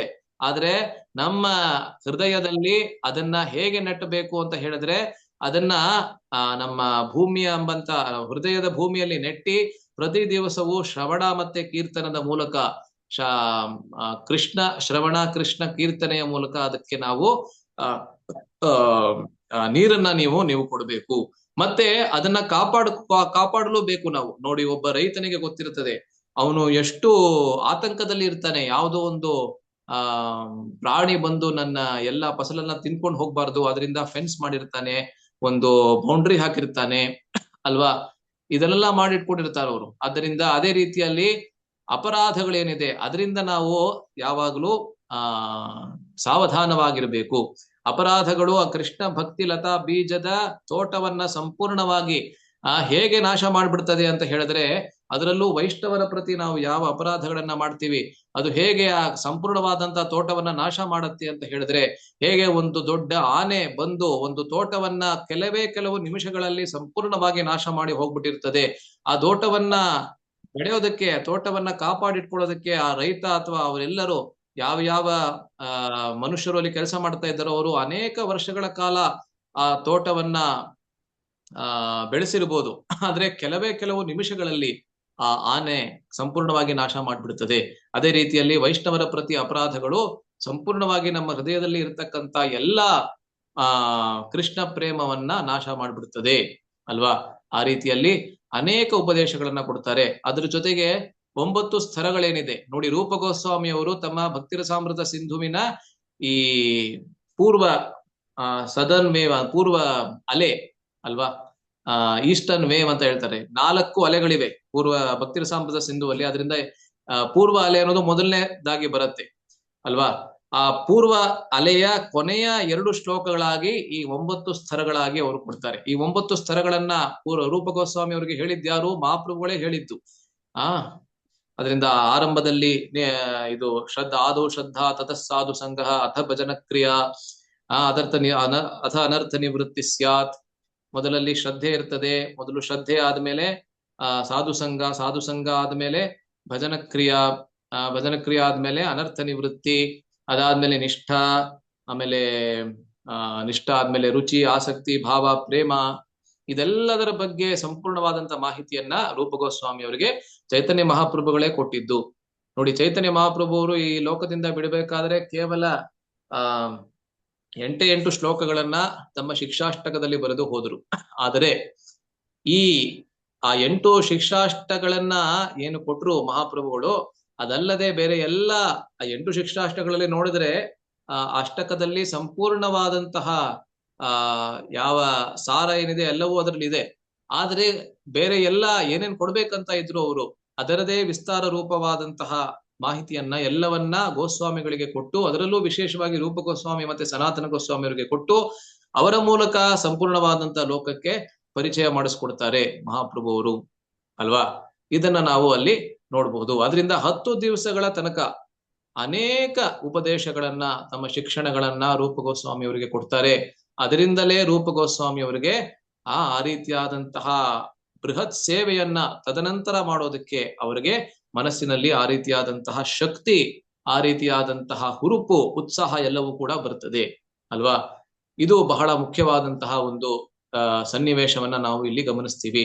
ವಸ್ತುತಃ ಎಲ್ಲಾ ಶಿಕ್ಷಣಗಳನ್ನ ನಾವು ಚರ್ಚೆ ಮಾಡ್ಬೇಕಂತ ಹೇಳಿದ್ರೆ ಅನೇಕ ಚರ್ಚೆಗಳು ಅದಕ್ಕೆ ಬೇಕಾಗ್ತದೆ, ಅನೇಕ ವಾರಗಳು ನಮ್ಗೆ ಬೇಕಾಗ್ತದೆ. ಅದರಿಂದ ಸಂಪೂರ್ಣವಾದಂತ ಚರ್ಚೆಯನ್ನ ಇಲ್ಲಿ ನಾವು ಮಾಡ್ತಾ ಇಲ್ಲ. ಆದ್ರೆ ಇದು ಎಲ್ಲದಕ್ಕಿಂತ ಮುಖ್ಯವಾದಂತಹ ಘಟ್ಟ ಅಂತ ನಾವು ತಿಳಿದುಕೊಳ್ಳಬಹುದು. ಆಯ್ತಾ. ಸೊ ಅದಾದ್ಮೇಲೆ ಏನಾಗತ್ತೆ ನೋಡಿ, ಅದಾದ್ಮೇಲೆ 4 ಪ್ರಧಾನವಾದಂತ ವೈಯಕ್ತಿಕ ಉಪದೇಶಗಳನ್ನ ಕೊಡ್ತಾರೆ. ಯಾರಿಗೆ? ರೂಪ ಗೋಸ್ವಾಮಿ ಅವರಿಗೆ ವೈಯಕ್ತಿಕವಾದಂತಹ ಉಪದೇಶಗಳು 4 ಯಾವ್ದದ್ದು ನೋಡಿ ಇಲ್ಲಿ ಕೊಟ್ಟಿದ್ದಾರೆ. ಮೊದಲನೇದಾಗಿ ವೃಂದಾವನದ ಪ್ರಧಾನ ತೀರ್ಥ ಸ್ಥಳಗಳನ್ನ ಕಂಡು ಹಿಡಿಯುವುದು. ಏಕೆ ಅಂತ ಹೇಳಿದ್ರೆ ವಜ್ರನಾಭ ಅಂತ ಹೇಳಿದ್ರೆ ಕೃಷ್ಣನ ಮರಿಮಗ. ಅವನು ಕೃಷ್ಣನ ಎಲ್ಲಾ ಲೀಲಾ ಸ್ಥಳಗಳಲ್ಲಿ ಅನೇಕ ದೇವಸ್ಥಾನಗಳನ್ನ ಮತ್ತೆ ಸುಂದರವಾದಂತಹ ತೋಟಗಳನ್ನ ಎಲ್ಲವನ್ನ ಕೂಡ 5,000 ವರ್ಷಗಳ ಹಿಂದೆ ನಿರ್ಮಾಣ ಮಾಡಿದ್ದ. ಆದ್ರೆ ಕಾಲದ ಪ್ರಭಾವದಿಂದ ಎಲ್ಲವೂ ಕೂಡ ನಾಶ ಆಗಿತ್ತು, ಅಥವಾ ಎಲ್ಲವೂ ಕೂಡ ಮುಚ್ಚೋಗಿತ್ತು. ಅದರಿಂದ ಅದೆಲ್ಲವನ್ನ ವಾಪಸ್ಸು ಕಂಡು ಹಿಡಿಯಬೇಕು. ಕೃಷ್ಣನ ರಾಸ ಕ್ರೀಡೆಯನ್ನ ಮಾಡಿದಂತಹ ಸ್ಥಳ ಯಾವುದು? ಬಲರಾಮ ರಾಸ ಕ್ರೀಡೆಯನ್ನ ಮಾಡಿದಂತಹ ಸ್ಥಳ ಯಾವುದು? ಕೃಷ್ಣ ಕಾಲಿಯ ದಮನವನ್ನ ಮಾಡಿದಂತಹ ಸ್ಥಳ ಯಾವುದು ಅಲ್ವಾ? ಕೇಶಿ ಕೇಶಿ ರಾಕ್ಷಸನನ್ನ ಕೊಂದಿದಂತಹ ಸ್ಥಳ ಯಾವುದು? ಪೂತನೆಯನ್ನ ಕೊಂದಿದಂತಹ ಸ್ಥಳ ಯಾವುದು? ಇದೆಲ್ಲವೂ ಕೂಡ ಮುಚ್ಚೋಗಿತ್ತು. ಅದೆಲ್ಲವನ್ನ ಕಂಡು ಹಿಡಿಯಬೇಕು. ಬಹಳ ದೊಡ್ಡ ಸೇವೆ ಇದು ಅಲ್ವಾ. ಮುಂದೆ ಬರುವಂತ ಎಲ್ಲಾ ಕೃಷ್ಣ ಭಕ್ತರ ಜನಾಂಗಗಳಿಗೆ ಬಹಳ ಉಪಯೋಗವಾಗುವಂತಹ ಸೇವೆ ಇದು. ಅದು ಮೊದಲನೇದು. ಎರಡನೇದು, ಯಾವ್ಯಾವ ವಿಗ್ರಹಗಳು ಭೂಮಿಯ ಒಳಗೆ ಇದೆ. ಏಕೆ ಅಂತ ಹೇಳಿದ್ರೆ ಅನೇಕ ಆಕ್ರಮಣಗಳಾಯ್ತು. ಮುಸಲ್ಮಾನರ ಪ್ರಧಾನವಾಗಿರ್ತಕ್ಕಂಥ ವಿಗ್ರಹಗಳನ್ನ ಆ ಪೂಜಾರಿಯರು ಭೂಮಿಯ ಒಳಗೆ ಬಚ್ಚಿಟ್ಟು ಬೇರೆ ಬೇರೆ ಸ್ಥಳಗಳಿಗೆ ಹೊರಟೋಗಿದ್ರು. ಅದರಿಂದ ಆ ಎಲ್ಲಾ ವಿಗ್ರಹಗಳನ್ನ ಕಂಡು ಹಿಡಿಯಬೇಕು. ಮತ್ತೆ ಆ ವಿಗ್ರಹಗಳಿಗೋಸ್ಕರ ಹೊಸ ದೇವಸ್ಥಾನಗಳನ್ನ ನಿರ್ಮಾಣ ಮಾಡಬೇಕು ಅಂತ ಕೊಡ್ತಾರೆ. ಎರಡನೇ ಉಪದೇಶ. ಮೂರನೇದು, ತಮ್ಮ ಸ್ವಂತ ಬರವಣಿಗೆಯ ಮೂಲಕ, ಶಾಸ್ತ್ರ ಲೇಖನದ ಮೂಲಕ ಎಲ್ಲರಿಗೂ ಸದುಪದೇಶ. ವೃಂದಾವನದಲ್ಲಿ ಶುದ್ಧ ಭಕ್ತಿಯ ಸಂಪ್ರದಾಯ ಏನಿದೆ, ಗೌಡಿಯ ವೈಷ್ಣವ ಸಂಪ್ರದಾಯವನ್ನ ನೀವು ಬೆಳೆಸಬೇಕು, ಅದನ್ನ ಸಂಸ್ಥಾಪಿಸಬೇಕು ಮತ್ತೆ ಬೆಳೆಸಬೇಕು, ಎರಡು ಕೂಡ. ಮತ್ತೆ ನಾಲ್ಕನೇದಾಗಿ ಏನು ಉಪದೇಶ ಕೊಡ್ತಾರೆ?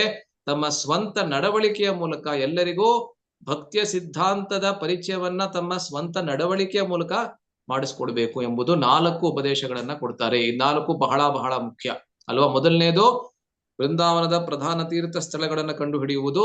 ಎರಡನೇದೇನು, ಯಾವ ಯಾವ ವಿಗ್ರಹಗಳು ಭೂಮಿಯ ಒಳಗೆ ಮುಚ್ಚಿ ಹೋಗಿವೆ ಅದೆಲ್ಲವನ್ನ ಕಂಡು ಹಿಡಿದು ಅವುಗಳಿಗೆ ದೇವಸ್ಥಾನಗಳನ್ನ, ಆ ವಿಗ್ರಹಗಳಿಗೆ ದೇವಸ್ಥಾನಗಳನ್ನ ನಿರ್ಮಿಸುವುದು. ಮೂರನೇದು ಶಾಸ್ತ್ರ ಲೇಖನ. ನಾಲ್ಕನೇದು ಶಿಷ್ಟಾಚಾರ. ತಮ್ಮ ಶಿಷ್ಟಾಚಾರದ ಮೂಲಕ ಎಲ್ಲರಿಗೂ ಭಕ್ತಿಯ ಸಿದ್ಧಾಂತವನ್ನ ಪರಿಚಯ ಮಾಡಿಸಿಕೊಡುವುದು. ಈ ರೀತಿ 4 ಉಪದೇಶಗಳನ್ನ ಕೊಡ್ತಾರೆ. ಸಮಯ ಆಗ್ಲೇ ಆಗಿದೆ. ಕೇವಲ 5 ನಿಮಿಷ ತಗೋತೀನಿ. 5 ನಿಮಿಷದಲ್ಲಿ ಎಷ್ಟಾಗುತ್ತೋ ಅಷ್ಟು ಮಾತ್ರ ಹೇಳಿ ಮುಗಿಸ್ಬಿಡ್ತೀನಿ ನಾನು. ಸೊ ಇದಾದ್ಮೇಲೆ ರೂಪ ಗೋಸ್ವಾಮಿ ಅವರು ಮತ್ತೆ ಅನುಪಮರು ಚೈತನ್ಯ ಮಹಾಪ್ರಭುಗಳ ಸಂಪೂರ್ಣವಾದಂತ ಆಶೀರ್ವಾದವನ್ನ ಪಡೆದುಕೊಂಡು ಪ್ರಯಾಗರಾಜಿಂದ ಹೊರಡ್ತಾರೆ. ಅವರಿಗೆ ಉಪದೇಶವನ್ನ ಚೈತನ್ಯ ಮಹಾಪ್ರಭುಗಳು ಏನ್ ಕೊಡ್ತಾರೆ ಅಂತ ಹೇಳಿದ್ರೆ, ತಕ್ಷಣ ನೀವು ವೃಂದಾವನಕ್ಕೆ ಹೋಗಿ ವೃಂದಾವನದಲ್ಲೇ ನೆಲೆಸುವಂತವರಾಗಿರಿ ನೀವು ಅಂತ ಹೇಳ್ತಾರೆ. ಅದರಿಂದ ತಕ್ಷಣ ಅವರು ವೃಂದಾವನಕ್ಕೆ ತೆರಳುತ್ತಾರೆ. ವೃಂದಾವನದಲ್ಲಿ ಮೊದಲನೇ ವೈಷ್ಣವರು ಅವರು ಯಾರನ್ನ ಭೇಟಿ ಮಾಡಿದ್ರು ಅಂತ ಹೇಳಿದ್ರೆ ಸುಬುದ್ಧಿ ರಾಯ್ ಅಲ್ವಾ. ಇನ್ನು ಹೇಳೋದು ಬಹಳಷ್ಟು ಇದೆ, ಆದ್ರೆ ಎಷ್ಟಾಗುತ್ತೋ ಅಷ್ಟು ಮಾತ್ರ ಇವಾಗ 5 ನಿಮಿಷದಲ್ಲಿ ಹೇಳ್ಬಿಡ್ತೀನಿ. ಇದ್ರ ಬಗ್ಗೆ ಕೂಡ ಎಷ್ಟೊಂದ್ ಜನ ನೀವು ಕೇಳಿರ್ತೀರಾ. ಸುಬುದ್ಧಿ ರಾಯ್ ಅನ್ನೋರು ನೋಡಿ, ಅವರು ಕೂಡ ನವದ್ವೀಪದವರೇನೆ. ನವದ್ವೀಪದಲ್ಲಿ ಒಬ್ಬ ಮೇಷ್ಟ್ರು ಕೆಲಸ ಮಾಡ್ತಾ ಇರ್ತಾರೆ ಅವರು. ಆ ಮೇಷ್ಟ್ರು ಕೆಲಸ ಮಾಡ್ತಾ ಇರ್ಬೇಕಾದ್ರೆ ಒಬ್ಬ ಒಬ್ಬ ಸಣ್ಣ ಹುಡುಗ ಅವರ ಮನೆಯಲ್ಲಿ ಒಂದ್ ಸ್ವಲ್ಪ ಯಾವ್ದೋ ಕೆಲಸ ಮಾಡ್ತಾ ಇರ್ತಾನೆ. ಅವನೇನೆ ಅವನ ಹೆಸರು ಹುಸೇನ್ ಶಾ ಅಂತ ಅವನ ಹುಡುಗ. ಇವನೊಮ್ಮೆ ಬಹಳ ತಂಟೆ ತಕರಾರು ಮಾಡ್ತಾ ಇರ್ತಾನೆ. ತಂಟೆ ತಕರಾರು ಏನನ್ ಮಾಡ್ತಾ ಇರ್ತಾನೆ ಅಂತ ಹೇಳಿದ್ರೆ, ಒಂದೇ ನಿಮಿಷ. ತಂಟೆ ತಕರಾರು ಮಾಡ್ತಾ ಇರ್ತಾನೆ ಅವನು. ಬಹಳಷ್ಟು ಅವನು ಕಳ್ತನ ಮಾಡ್ತಾ ಇರ್ತಾನೆ. ಅನೇಕ ಬಾರಿ ಕಳ್ತನ ಎಲ್ಲ ಮಾಡ್ತಾ ಇರ್ತಾನೆ. ಆದ್ರಿಂದ ಅವಾಗ ಇವರು ಈ ಸುಬುದ್ಧಿರಾಯ್ ಅವರು ಅವನಿಗೆ ಒಂದು ಚಾವಟಿ ತಗೊಂಡು ಅಥವಾ ಒಂದು ಕೋಲನ್ನು ತಗೊಂಡು ಹೊಡಿತಾ ಇರ್ತಾರೆ. ಯಾಕೆಂದ್ರೆ ಅವನು ತಂಡೆ ತಕರಾರು ಮಾಡ್ತಾ ಇರ್ತಾನಲ್ಲ, ಅದಕ್ಕೇನೆ. ಆದ್ದರಿಂದ ಅದಾದ್ಮೇಲೆ ನಂತರ ಒಂದ್ ನಿಮಿಷ.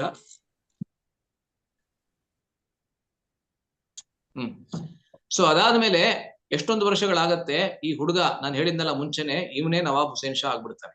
ನವಾಬ್ ಹುಸೇನ್ ಶಾ ಅಂತ ಹೇಳಿದ್ರೇನು, ಅವನು ಮುಂದೆ ಹೋಗಿ ಮತ್ತೊಬ್ಬ ರಾಜನ ಹತ್ರ ಕೆಲಸ ಮಾಡ್ತಾ ಇರ್ತಾನೆ. ಆ ರಾಜನನ್ನ ಕೊಂದು ನವಾಬ್ ಹುಸೇನ್ ಶಾ ಆಗ್ಬಿಡ್ತಾನೆ. ಅದಾದ್ಮೇಲೆ ನವಾಬ್ ಹುಸೇನ್ ಶಾ ಅಂತ ಹೇಳಿದ್ರೆ ದೊಡ್ಡ ರಾಜನಾದ ಮೇಲೆ ಅವನು ಆವಾಗ ಈ ಅವನ ಹೆಂಡತಿ ಯಾರಿರ್ತಾಳೆ, ಬೇಗಂ ಅಂತ ಹೇಳ್ತಾರೆ ಅಲ್ವಾ. ಸೊ ಆ ಬೇಗಂ ಯಾರಿರ್ತಾಳೆ, ಒಮ್ಮೆ ನೋಡ್ತಾಳೆ ಅವನ ಶರೀರದ ಮೇಲೆ ಚಾವಟಿಯ ಒಂದು ಗುರುತಿರ್ತದೆ. ಯಾರೋ ಕೋಲ್ನಲ್ಲಿ ಹೊಡೆದಿರುವಂತಹ ಗುರುತಿರ್ತದೆ. ಏನು ಇದು ಅಂತ ಕೇಳ್ತಾಳೆ. ಅವಾಗ ಅವನು ಹೇಳ್ತಾನೆ, ಚಿಕ್ಕ ವಯಸ್ಸಿನಲ್ಲಿ ನಮ್ಮ ಗುರುಗಳು, ನಮ್ಮ ಮೇಷ್ಟ್ರು ನಮ್ಗೆ ಹೊಡೆದಂತಹದ್ದು ಅಂತ ಹೇಳ್ತಾನೆ. ಅವಾಗ ತಕ್ಷಣ ಈ ಬೇಗಂಗೆ ಬಹಳ ಕೋಪ ಬಂದ್ಬಿಡ್ತದೆ. ಅವ್ರನ್ನ ತಕ್ಷಣ ನೀವು ಕೊಂದಾಕ್ಬಿಡ್ಬೇಕು ಅಂತ. ನೋಡಿ ಅವರ ಮನಸ್ಥಿತಿ ಹೇಗಿರ್ತದೆ ಅಂತ ನೀವು ನೋಡ್ಕೋಬಹುದು ಅಲ್ವಾ. ಯಾವ್ದೋ ಚಿಕ್ಕ ವಯಸ್ಸಿನಲ್ಲಿ ಏನೋ ಆಗಿದ್ದು, ಅದು ಅವ್ರು ಮಾಡಿದಂತ ತಪ್ಪು, ಅದರಿಂದ ಆಗಿದ್ದು. ಆದ್ರೆ ಇವಾಗ ತಕ್ಷಣ ಅವ್ರನ್ನ ಕೊಂದ್ ಹಾಕ್ಬಿಡ್ಬೇಕು ಅಂತ ಹೇಳ್ತಾಳೆ. ಆದ್ರೆ ಅವಾಗ ಈ ನವಾಬ್ ಹುಸೇನ್ ಶಾ ಹೇಳ್ತಾನೆ, ಇಲ್ಲ, ನಮ್ಮ ಗುರುಗಳವರು, ನಮ್ಮ ಮೇಷ್ಟ್ರು ಯಾವ್ದೋ ತಪ್ಪು ಮಾಡಿದಕ್ಕೆ ನಾನು ಕಳ್ಳತನವನ್ನ ಮಾಡ್ತಾ ಇದ್ದೆ, ಆದ್ರಿಂದ ಆ ರೀತಿಯಾದಂತಹ ಶಿಕ್ಷೆನ ನಂಗೆ ಕೊಟ್ಟಿದ್ರು. ಏನು ತೊಂದರೆ ಇಲ್ಲ, ನೀನ್ ತಲೆ ಕೆಡ್ಸ್ಕೋಬೇಡ. ಆದ್ರೆ ಬೇಗಂ ಬಿಡೋದಿಲ್ಲ. ನೋಡಿ, ಹೆಂಡತಿ ಹೇಳೋದನ್ನ ಕೇಳಲೇಬೇಕಲ್ಲ. ಅದರಿಂದ ಬೇಗಂ ಹೇಳ್ತಾಳೆ, ಇಲ್ಲ, ಹಾಗಾದ್ರೆ ನೀವು ಅವನನ್ನ ಮುಸಲ್ಮಾನರಾಗಿ ಮಾಡಿ. ನೋಡಿ, ಈ ರೀತಿಯಲ್ಲೇ ಅವ್ರು ಮಾಡೋದು. ಅದರಿಂದ ಅದಕ್ಕೆ ರಾಜ ಒಪ್ಕೊಳ್ಬೇಕಾಗತ್ತೆ. ಆಗಿನ ಕಾಲದಲ್ಲಿ ಬಹಳ ಸುಲಭ ಅಂತೆ. ಮುಸಲ್ಮಾನರಾಗಿ ಯಾರನ್ನಾರು ಮಾಡ್ಬೇಕಂದ್ರೆ ಒಂದ್ ಸ್ವಲ್ಪ ಒಬ್ಬ ಮುಸಲ್ಮಾನ ನೀರನ್ನ ಒಬ್ಬ ಹಿಂದೂ ಮೇಲೆ ಎರಚ್ಬಿಟ್ರೆ ಅವನು ಮುಸಲ್ಮಾನನಾಗ್ಬಿಡ್ತಾನೆ. ಎಷ್ಟು ಮೂರ್ಖತನ ಇದು ಅಲ್ವಾ. ಪ್ರಭುಪಾದರು ಇದನ್ನ ಎಷ್ಟೊಂದು ಬಾರಿ ಈ ಕಥೆಯನ್ನ ಹೇಳ್ತಾರೆ. ಅನೇಕ ಪ್ರಭುಪಾದರ ಪ್ರವಚನಗಳಲ್ಲಿ ಇದೇ ಕಥೆಯನ್ನ ನಾನು ಕೇಳಿದ್ದೀನಿ ಅಲ್ವಾ. ಅದರಿಂದ ಅವನು ಹೋಗ್ತಾನೆ, ರಾಜ ತನ್ನ ಕಮಂಡಲು ಅಲ್ಲ, ಆದ್ರೆ ಯಾವ್ದೋ ಒಂದು ಲೋಟ ಇತ್ತು ಅನ್ಸುತ್ತೆ, ಅದರಲ್ಲಿ ಸ್ವಲ್ಪ ನೀರನ್ನು ತಗೊಂಡು ಎರಚ್ಬಿಡ್ತಾನೆ ಸುಬುದ್ಧಿರಾಯರ ಮೇಲೆ. ಮತ್ತೆ ಸಮಸ್ತವಾದ ಹಿಂದೂ ಸಮಾಜ ಅವರನ್ನ ಬಹಿಷ್ಕಾರ ಮಾಡ್ಬಿಡುತ್ತೆ. ಮತ್ತೆ ಸುಬುದ್ಧಿರಾಯರು ಎಲ್ಲರ ಹತ್ರ ಹೋಗಿ ಕೇಳ್ತಾರೆ, ಇವಾಗ ನಾನು ಇದಕ್ಕೆ ನನಗೆ ಪಾಪ ವಿಮೋಚನೆ ಆಗ್ಬೇಕಂತ ಹೇಳಿದ್ರೆ, ಅಥವಾ ನನಗೆ ಪಶ್ಚಾತ್ತಾಪ ಮಾಡ್ಕೋಬೇಕು ಅಂತ ಹೇಳಿದ್ರೆ ಪ್ರಾಯಶ್ಚಿತ್ತ ಏನು ಅಂತ ಕೇಳ್ತಾರೆ. ಎಷ್ಟೊಂದ್ ಜನ ಬೇರೆ ಬೇರೆ ಪ್ರಾಯಶ್ಚಿತ್ತವನ್ನ ಹೇಳ್ತಾರೆ. ಒಬ್ಬ ಹೇಳ್ತಾನೆ, ಯಾವ ಕಬ್ಬಣ ಅನ್ನೋದು ಬಿಸಿ ಆಗಿರ್ತದೆ, ಆ ರೀತಿಯಾದಂತ ಕಬ್ಬಿಣದಲ್ಲಿ ನೀವು ನಿಮ್ಮ ಕೈಯನ್ನ ಇಡಬೇಕು ಅಂತ ಒಬ್ಬ ಹೇಳ್ತಾನೆ.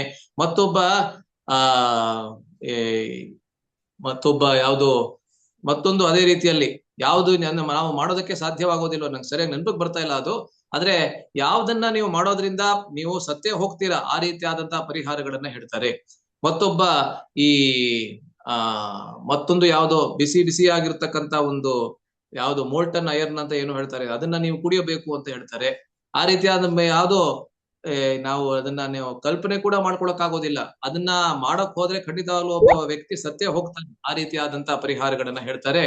ಆದ್ರೆ ಕೊನೆಯಾಗಿ ಅವರು ಬಂದು ಚೈತನ್ಯ ಮಹಾಪ್ರಭುಗಳಿಗೆ ಕೇಳ್ತಾರೆ. ಮಹಾಪ್ರಭುರು ಹೇಳ್ತಾರೆ, ನೀನು ಇಲ್ಲಿಂದ ಹೊರಟೋಗು, ನೀನು ಇವರೆಲ್ಲ ಬ್ರಾಹ್ಮಣರು ನಿನ್ನನ್ನ ಇಲ್ಲಿ ಬದುಕೋದಕ್ಕೆ ಬಿಡೋದಿಲ್ಲ, ವೃಂದಾವನಕ್ಕೆ ಹೋಗಿ ಕೇವಲ ನಾಮ ಜಪವನ್ನ ಮಾಡು ಅಂತ ಹೇಳ್ತಾರೆ. ಅದರಿಂದ ಅದನ್ನ ಒಪ್ಕೊಂಡು ಸುಬುದ್ಧಿರಾಯ್ ಅವರು ತಮ್ಮ ತವರೂರಾದಂತಹ, ತಮ್ಮ ನೆಲ ಆದಂತಹ ನವದ್ವೀಪವನ್ನ ಬಿಟ್ಟು ವೃಂದಾವನಕ್ಕೆ ಬಂದು ಅಲ್ಲಿ ನಾಮಜಪದಲ್ಲಿ ಸಂಪೂರ್ಣವಾಗಿ ನಿರತರಾಗ್ತಾರೆ. ನೋಡಿ, ಯಾವ ಹುದ್ದೆಯನ್ನ ಅವರು ಮಾಡ್ತಾ ಇದ್ರು ಅಂತ ಹೇಳಿದ್ರೆ, ಮಥುರೆಯಲ್ಲಿ ಯಾವ ಒಣಗಿದ ಎಲೆಗಳಿತ್ತು, ವೃಂದಾವನದಲ್ಲಿ ಯಾವ ಒಣಗಿದ ಎಲೆಗಳಿತ್ತು, ಅದನ್ನ ಮಥುರೆಯಲ್ಲಿ ಮಾರಿ ತಮ್ಮ ಆ ಭರಣೆ ಪೋಷಣೆಯನ್ನ ಮಾಡ್ಕೋತಾ ಇದ್ರಂತೀವಿ ಅಲ್ವಾ. ಬೃಂದಾವನದಲ್ಲಿ ಒಣಗಿದ ಎಳನ್ನ ಮಧುರೆ ಮಾರಿ ಜೀವನವನ್ನ ನಡೆಸ್ತಾ ಇದ್ರು. ಆದ್ರೆ ಬಂಗಾಳದಿಂದ ಯಾವ ಯಾವ ವೈಷ್ಣವರು ಬರ್ತಾ ಇದ್ರು ಅವರೆಲ್ಲರಿಗೆ ಬಹಳ ಅತ್ಯುನ್ನತವಾದಂತಹ ಸೇವೆಯನ್ನ ಸಲ್ಲಿಸ್ತಾ ಇದ್ರು. ಅಲ್ಲಿ ಚೈತನ್ಯ ಚರಿತಾಮೃತದಲ್ಲಿ ಬರುತ್ತೆ, ಬಂಗಾಳದವರು ವಿಶೇಷವಾಗಿ ಅಕ್ಕಿ ಪ್ರಿಯರು ಅಥವಾ ಅನ್ನ ಪ್ರಿಯರು, ನಮ್ಮ ದಕ್ಷಿಣ ಭಾರತೀಯರ ತರಾನೇ ಅಲ್ವಾ. ಇವತ್ತು ಕೂಡ ನೀವು ಬಂಗಾಳದವ್ರು ನೋಡಿದ್ರೆ ಅವರು ಅನ್ನ ಮತ್ತೆ ಸಬ್ಜಿ ಎರಡನ್ನ ಒಟ್ಟಿಗೆ ತಿಂತಾರೆ. ದಾಲು ಬೇಕಾಗೋದಿಲ್ಲ ಅವ್ರಿಗೆ, ಕೇವಲ ಅನ್ನ ಮತ್ತೆ ಸಬ್ಜಿ. ಅನ್ನವನ್ನ ಸಂಪೂರ್ಣ ತಟ್ಟೆ ಸಂಪೂರ್ಣವಾಗಿ ಅವ್ರು ಕೇವಲ ಅನ್ನ ಇಟ್ಕೋತಾರೆ ಅಲ್ವಾ. ಚಪಾತಿ ಎಲ್ಲ ಅವ್ರಿಗೆ ಒಂಚೂರು ಹಿಡಿಸೋದಿಲ್ಲ. ವೃಂದಾವನದಲ್ಲಿ ಹೆಚ್ಚಾಗಿ ರೋಟಿ ಚಪಾತಿ ಸಿಗತ್ತೆ. ಆದ್ರೆ ಬಂಗಾಳದ ವೈಷ್ಣವರು ವೃಂದಾವನಕ್ಕೆ ಬಂದಾಗ ಅವ್ರಿಗೆ ಅನ್ನ ಬೇಕಾಗಿರುತ್ತದೆ, ಅವ್ರಿಗೆ ಸಿಗ್ತಾ ಇರ್ಲಿಲ್ವಂತೆ ಆಗಿನ ದಿವಸಗಳಲ್ಲಿ. ಆದ್ರಿಂದ ಈ ಸುಬುದ್ಧಿರಾಯರವರು ಆ ಎಲ್ಲಾ ಬಂಗಾಳದ ವೈಷ್ಣವರಿಗೆ ಅನ್ನವನ್ನ ಬಡಿಸಿ ತಮ್ಮ ಸ್ವಂತ ನಾಡಿನ ಯಾವ ಯಾವ ರುಚಿಗಳಿತ್ತು ಎಲ್ಲವನ್ನ ಅವರಿಗೆ ನೀಡಿ ಈ ರೀತಿಯಲ್ಲಿ ಸೇವೆ ಮಾಡ್ತಾ ಇದ್ರಂತೆ. ಅದರಿಂದ ರೂಪ ಗೋಸ್ವಾಮಿ ಮತ್ತೆ ಅನುಪಮರು ಇಬ್ಬರು ಮೊದಲನೇ ಬಾರಿ ವೃಂದಾವನಕ್ಕೆ ಬಂದಾಗ ಮೊದಲನೇ ಬಾರಿ ಯಾವ ವೈಷ್ಣವರನ್ನ ಅವರು ಭೇಟಿಯಾದ್ರು ಅಂತ ಹೇಳಿದ್ರೆ ಈ ಸುಬುದ್ಧಿರಾಯರನ್ನ. ಈ ಸುಬುದ್ಧಿರಾಯರೇ ಆ ಇಬ್ಬರನ್ನ ವೃಂದಾವನದ 12 ಮುಖ್ಯವಾದಂತಹ ಅರಣ್ಯಗಳೇನಿದೆ ಅದೆಲ್ಲವನ್ನ ಅವರಿಗೆ ತೋರಿಸ್ತಾರೆ ಅಲ್ವಾ. ಸೊ 1 ತಿಂಗಳ ಕಾಲ ಆ ವೃಂದಾವನದಲ್ಲೇ ಇದ್ದು ವೃಂದಾವನವನ್ನ ಸಂಪೂರ್ಣವಾಗಿ ಅನುಭವಿಸ್ತಾರೆ ರೂಪ ಗೋಸ್ವಾಮಿ ಮತ್ತೆ ಅನುಪಮರು ಅಲ್ವಾ. ಅದಾದ ಮೇಲೆ ವೃಂದಾವನದಿಂದ ಸನಾತನ ಗೋಸ್ವಾಮಿ ಅವರನ್ನ ಕರ್ಕೊಂಡ್ ಬರ್ಬೇಕು ಅಂತ ಹೇಳಿ ಅಲ್ಲಿಂದ ವಾರಾಣಸಿಗೆ ಬರ್ತಾರೆ. ಇಲ್ಲಿಂದ ಮುಂದಕ್ಕೆ ಯಾವ ಕಥೆ ಇದೆ ಅಥವಾ ಯಾವ ಲೀಲೆ ಇದೆ ರೂಪ ಗೋಸ್ವಾಮಿ ಅವರ ಲೀಲೆ, ಅದನ್ನ ಮುಂದಿನ ಬಾರಿ ನಾವು ಚರ್ಚೆ ಮಾಡೋಣ. ಎಲ್ಲರೂ ಎಷ್ಟೊಂದು ಜನ ಸೇರಿದ್ದೀರಾ ಇವತ್ತು, ಬಹಳ ಸಂತೋಷವಾಗ್ತದೆ. 50ಗಿಂತ ಹೆಚ್ಚು ಜನ ಇವತ್ತು ಸೇರಿದ್ದೀರಾ. ಎಲ್ಲರಿಗೂ ಬಹಳ ಧನ್ಯವಾದಗಳು. ಯಾರ್ಯಾರು ಸೇರಿದ್ದೀರಾ ಇಲ್ಲಿ ಎಲ್ಲರಿಗೂ ಬಹಳ ಧನ್ಯವಾದಗಳು. ಕೊನೆಯಲ್ಲಿ ಒಂದು ಸಣ್ಣ ನೋಡಿ, ಇದೆರಡನ್ನು ಕೂಡ ನಾವು ಚರ್ಚೆ ಮಾಡ್ಬೇಕಂತ ಇದ್ವಿ ಇವತ್ತು ಈ ಷಡ್ಗೋಸ್ವಾಮಿ ಅಷ್ಟಕದಿಂದ, ಆದ್ರೆ ಇವತ್ತು ಆಗ್ಲಿಲ್ಲ. ಈ ಒಂದು ಶ್ಲೋಕ ಮಾತ್ರ ಚರ್ಚೆ ಮಾಡ್ಬಿಡ್ತೀನಿ, ಯಾಕಂದ್ರೆ ಕಳೆದ ಬಾರಿ ಕೂಡ ಆಗಿರ್ಲಿಲ್ಲ. ಮೊದಲನೇ ಬಾರಿ 3 ವಾರಗಳ ಹಿಂದೆ ಮೊದಲನೇ 2 ಶ್ಲೋಕಗಳನ್ನು ಮಾತ್ರ ಚರ್ಚೆ ಮಾಡಿದ್ದೆ. ಇದು 3ನೇ ಶ್ಲೋಕ. ಈ ಶ್ರೀನಿವಾಸಾಚಾರ್ಯರು ಬರೆದಿರುವಂತಹ ಷಡ್ಗೋಸ್ವಾಮಿ ಅಷ್ಟಕಂ ಬಹಳ ಅದ್ಭುತವಾದಂತಹ ರಚನೆ. ಇದು ಸಂಪೂರ್ಣವಾದಂತಹ ರಚನೆ ದ್ವಿವಚನದಲ್ಲಿ ಇದೆ ಅಲ್ವಾ. ಶ್ರೀ ಗೌರಾಂಗ ಗುಣಾನುವರ್ಣನ ವಿಧೌ. ಈ 6 ಗೋಸ್ವಾಮಿಗಳು ಸದಾ ಎಲ್ಲಾ ಕಾಲದಲ್ಲೂ ಗೌರಾಂಗ ಅಂತ ಹೇಳಿದ್ರೆ ಚೈತನ್ಯ ಮಹಾಪ್ರಭುಗಳ ಗುಣಗಳ ವರ್ಣನೆಯನ್ನ ಮಾಡ್ತಾ ಇದ್ರಂತೆ. ಶ್ರದ್ಧಾ ಸಮೃದ್ಧ್ಯನ್ವಿತೌ.